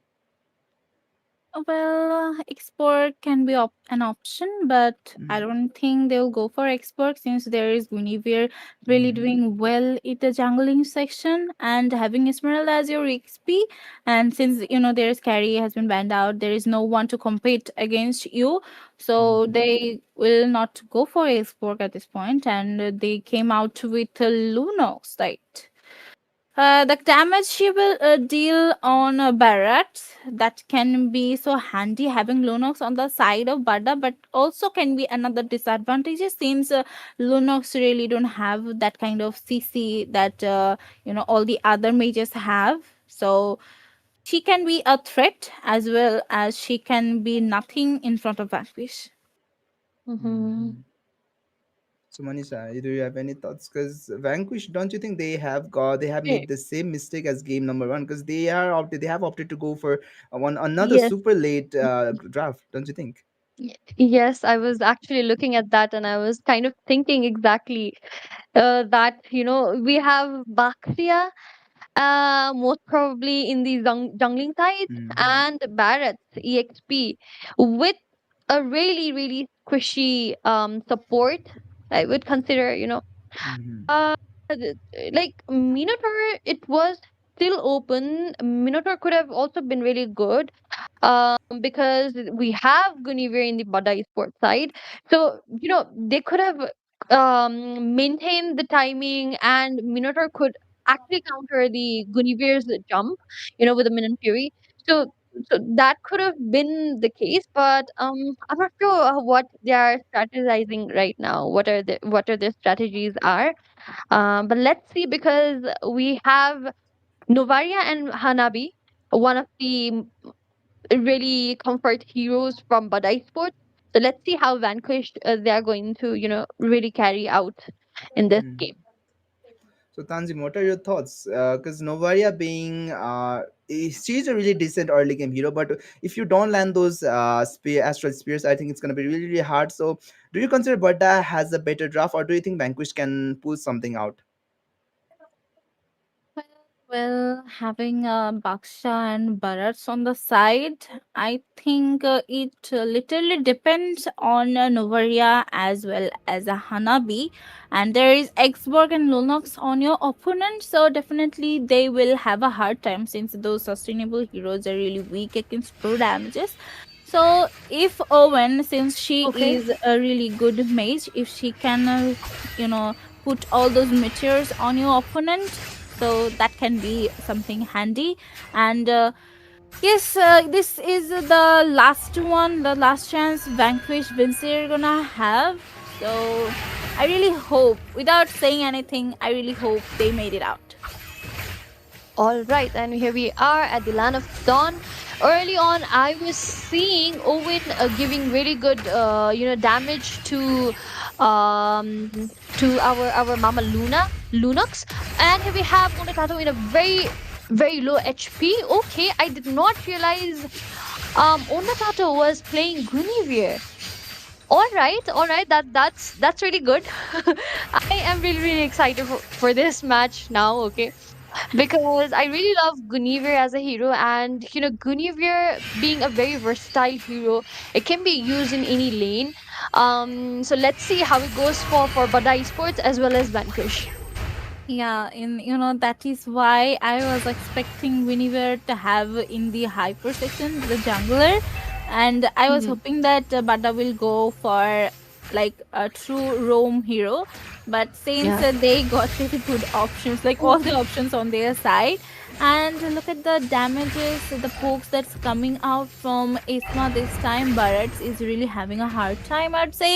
And Mhm. yes, the Lord, the small Lord, the turtle, it's already here. And Astral Recall, they Astral Recall got 4 from Bottom lane, Badda. The bottom vision lane. is open. And in bottom lane, there was the same poke that came out from all this marksman. There's gonna be Tomei securing the first turtle. And there it goes. I think Cupcake was somehow. I don't know what happened actually. She was So, kind of she was kind of disengaged, She was kind of yes, disengaged exactly. in the turtle fight. But yes, we have Tommy with already being level 5. Meanwhile, Naira with her gold ranking, following up with Tommy and Mau Mau as well. But yes, Naira picking up Hanabi was it could be an advantage for Vanquish, because again, Hanabi can deal that damage. But okay, looking very Okay. difficult situation. Here we have Aegis already being used from Naira. Okay, Ondatato have to fall back and Oh, forced to use that flicker. I thought Ondatato was going to really die, be the USC. blood, but she was like, she escaped really nicely. But here we have another situation coming in from Vanquish side, I would say, because they were kind of in their map side. But all right, for now, I think both of the teams, they are playing very safely. They really don't want to give that very first kill to either of the teams. But here we have a difficult situation coming in. Violet Victim was there, and Mau Mau was able to secure that very first blood. Ondatato was able to Like, survive with that actual shot. just Uh, look at the luck. Look at the luck, Manisha. She literally survived 2 times. That's like exactly. crazy. Well. In mid lane, Vanquish is forming up for the next turtle as far as I feel from them, since the goal is like even, as well as the entire situation. They're not doing so Mhm. bad this time. Let's see who got Mhm. the first retribution, and Cupcake is there. All right, finally the first turtle for Vanquish in this round, since it's the second one, but still they managed to take it down. There might be another kill going to Mau Mau, and yes, Darcy has been taken down by the marksman. Cupcake got Toby this time. 2 of them is really low, but this time again, 2 kills for Vanquish and 3 for Badda. But I would say that that was a good fight. Like, it really pleased my eyes so much, since Vanquish Mhm. is doing great at this point, and I feel like that they are trying to play,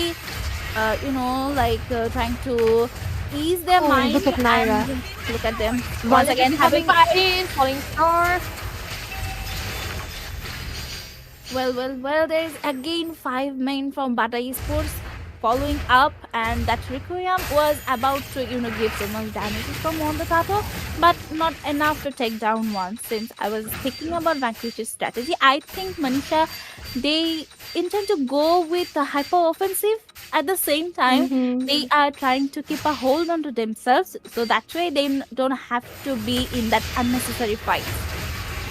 But here we have a situation coming in from Mau Mau. Again, another skill secured over Naira. Yes, definitely. I agree with you, because this is a do or die situation for Vanquish, and Badai Sports, they definitely know the desperation coming from Vanquish, and they know that they're going to make a mistake, and they're just waiting for it. Here we have Violent Victim coming in. Owen is able to survive Unatato, almost in a very tight situation. But yeah, I think Owen's damage is there, but I think Onatato being in a very roam build, I think she was able to get away with that. But yeah, let's see how it goes for this turtle round. Cupcake is missing. Tommy got the turtle without even having a fight. like there was nothing. I think Cupcake is focusing on this tower, like the bottom lane.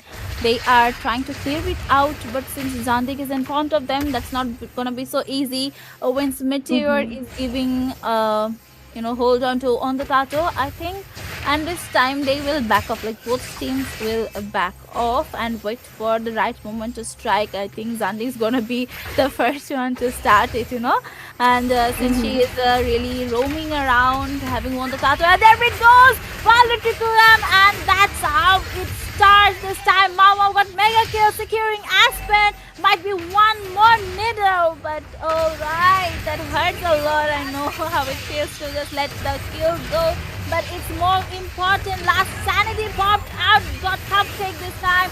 Another one goes for Vanquish Vincere this time. Naira secured one kill, the first one again for Naira, and the fight is still on the side of Badda Esports, and yeah, definitely they are trying to do their best, because after all, the Mm-hmm. do or die situation of best of five, they have to Vanquish have to win this time to get onto the next round. But on the other hand, I don't think Badda Esports gonna let them win that easily, and maybe being so head to head and having all the fights, I think what's missing from Badda is they needed to have that proper set with Esmeralda as well Mm-hmm. as Melissa and Guinevere.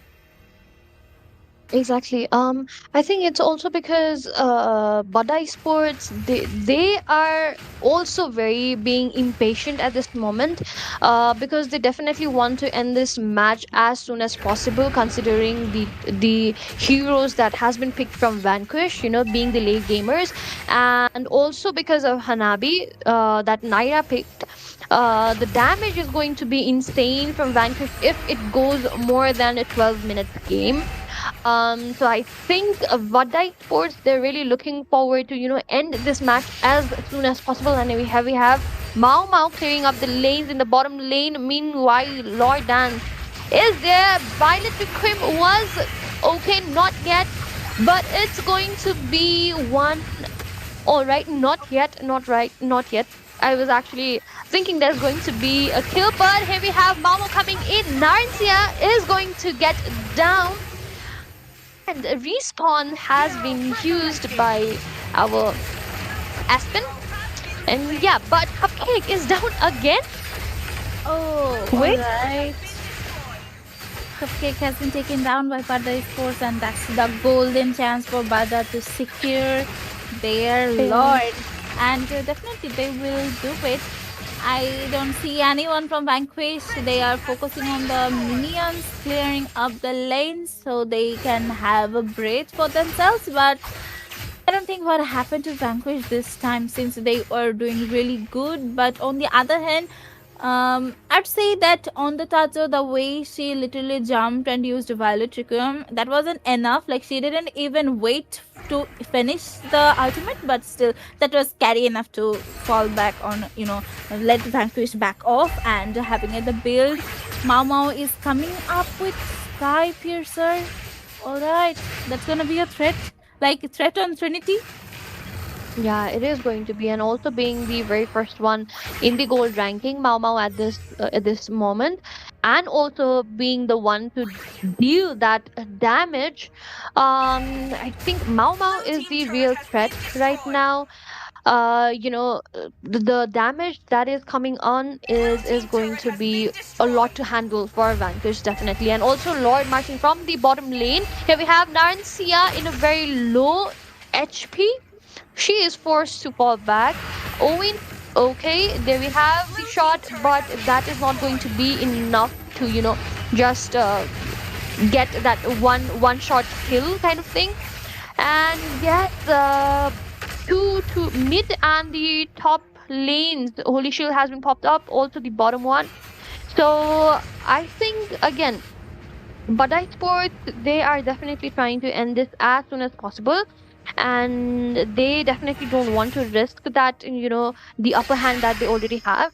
But the way Vanquish they're holding on to this match right now, it's kind of really interesting as well. Let's see how they're going to defend another fight that I am anticipating right now. Yeah, same here. I'm also waiting to see them be the one we want them to be. There it goes. Violet Trickwism was there, but since there was not much damage came out from Guinevere, I think Mau Mau as well as Tommy gonna do the rest, and there we go.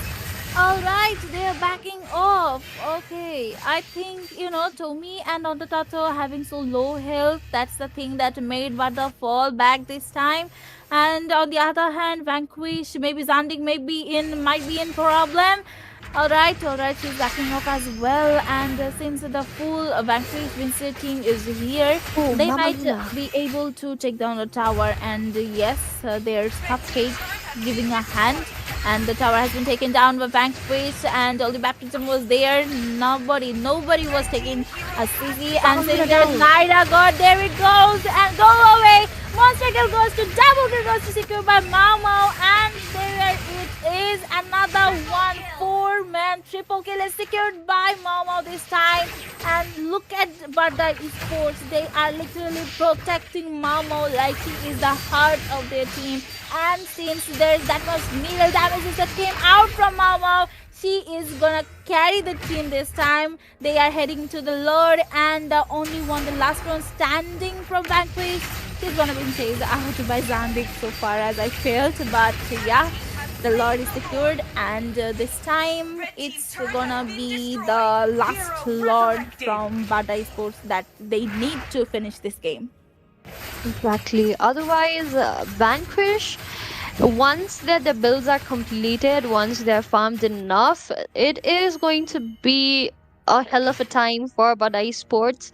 Vanquish, they are not going to spare Badai Sports for the damage that they have given in the early match. And with that, Badai Sports definitely they have to end it right now if they want to secure this win as well. Yes, and we can see Zandik in the bushes. Cupcake trying to go back and forth. Owen, all right. She has to really look out for the position because she is going to be killed. She was going to be killed right there. But here we have bottom lane. Lord is surging in. Mau Mau locking in the turrets. Zandik alone zoning out the 5-man from Vanquish. And here we have damage coming in from Mau Mau. I think she's locking the base, even though Tommy is going to be okay. Here we have Naira getting killed. Double kill from Oh my god. from Mau Mau. Tommy was almost caught up in that round, in that fight, but right then she had that immortality. That way she was able to, survive. And yeah, game number 3 also goes to our team Badai Sports. Good game. Exactly, good game indeed. But the esports played really, really well. Mau Mau, especially in this game as well, she was everywhere. She was always there to provide the damage. She didn't Yeah. even die once, as far as I remember. So that was really, really, really, really well played from Mau Mau. And for the side of Vivi, Vanquish Vincere, they really tried their best, but it was not enough. So Mau Mau once again with the MVP. She definitely did Exactly. really well, having 13 kills, 3 assists, and 0 deaths. That's the threat she became against Vanquish Vincere. And Mm-hmm. yeah, that kill participation was 100%. That's really rare to see that 100% mark on you. That's insane. Exactly. Came out from Mamo. And yeah, that was all I have to say for Bada Esports. And I was kind of hoping that Vanquish will be able to do something since they were doing really great from the early game. The starting was kind of on Bada Esports side, but still they managed to came back. But I don't Mm-hmm. think that really went well for them. Mhm. I Exactly. think Yes. yes, Yes, you were please, saying Suyog. things. Okay, so my question is, Vanquish, why did they draft it almost like the same draft from game number one? Because especially this, since they picked nobody, I thought they would pick something like an assassin in that jungle position, because they really needed that early game kill pressure. But especially with this Baxia, they don't do that early game kill pressure. If they had something like let's just say something like early game maze, especially I forgot the name of the hero. Basically, then early game maze hero. I think it could have been really, really good. But with Novaria, I think they really needed an assassin, a finisher who can finish those early kills. But Yeah. it was not enough. So, Manisha, what do you have to say? Well, the stats are here, and the way Badda Sports really played this game, they were able to take this game as they were planning to. Um, I think what went wrong for our Vanquish, I would say that the draft was really bad. Honestly, they should not have picked that Baxia. You already have Barrett. Why would you go for Baxia? And with um what do we say, that support hero, that I think that was Rafaela. yeah, Rafael. That was kind of bad. But yes, they could have been better if they had picked either Minotaur, or another mage hero rather than Novaria. That could have been worked as well. That could have worked as well. But I think the way they kind of draft was like they really wanted to take this game to the late games, which they were trying to. It was a 14 minutes game, almost 15 minutes game, and it would have been to the late game, if Badai Sports, they had not really been into that attack mode, very aggressive gameplay from the very beginning, and the way Mao Mao played, she was definitely not giving that chance to Vanquish Vincere. So they kind of missed out on a lot of things, I would say, Vanquish.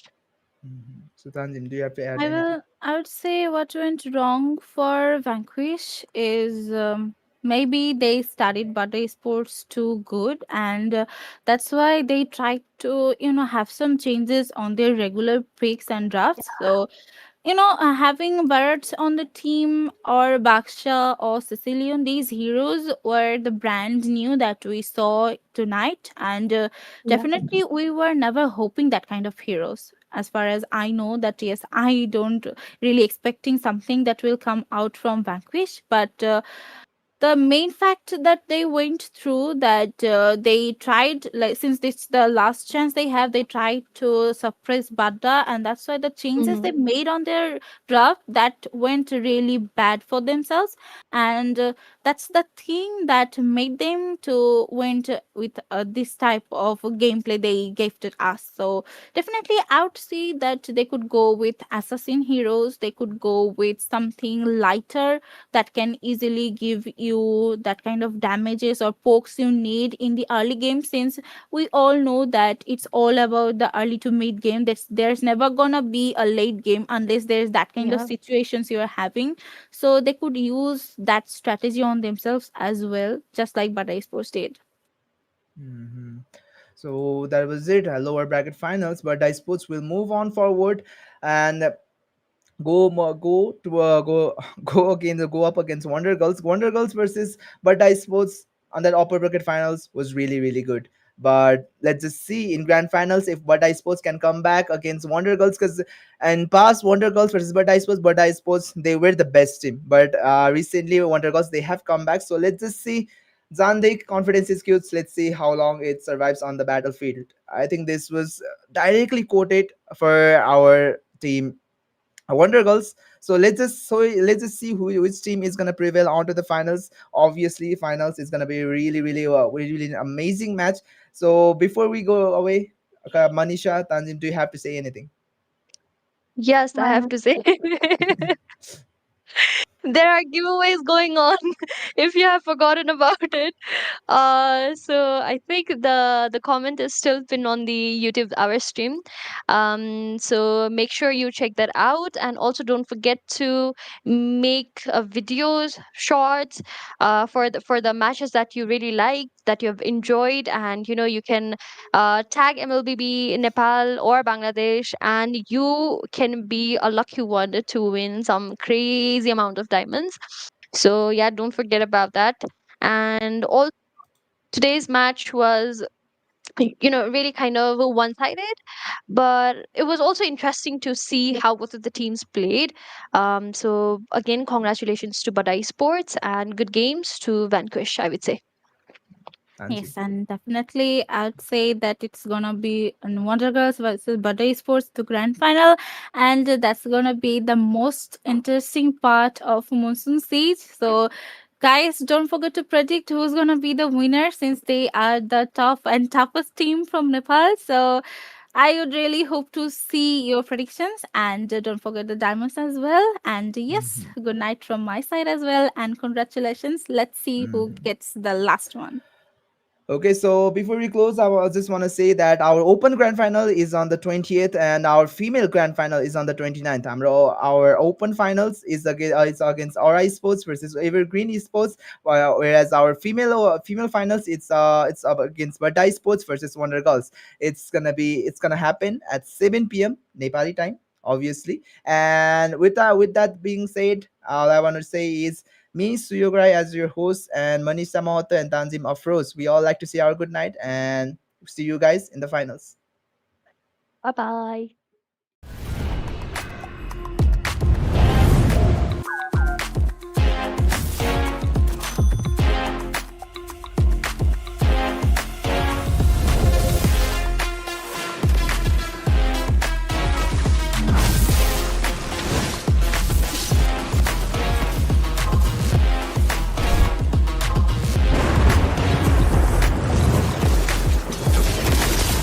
Killing spree!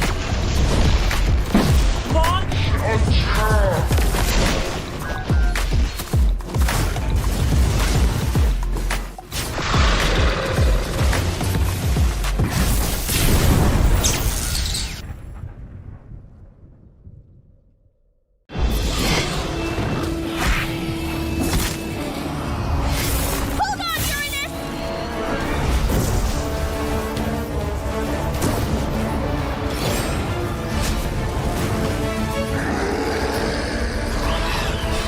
Pasha!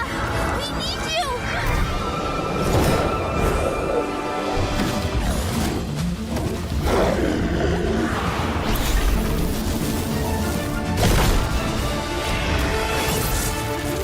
Divine judgment! Witness the power of pure lightning!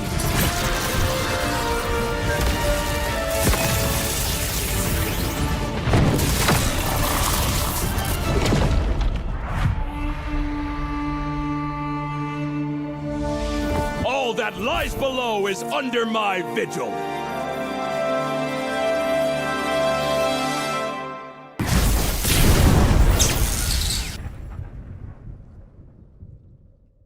Still trying to reach your allies on foot?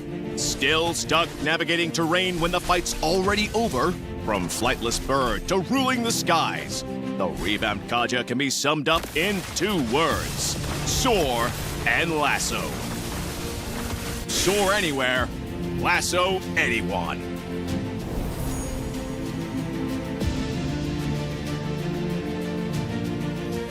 First up, Kaja's passive skill. We kept its paralysis effect and upgraded it. Hitting with Kaja's skills will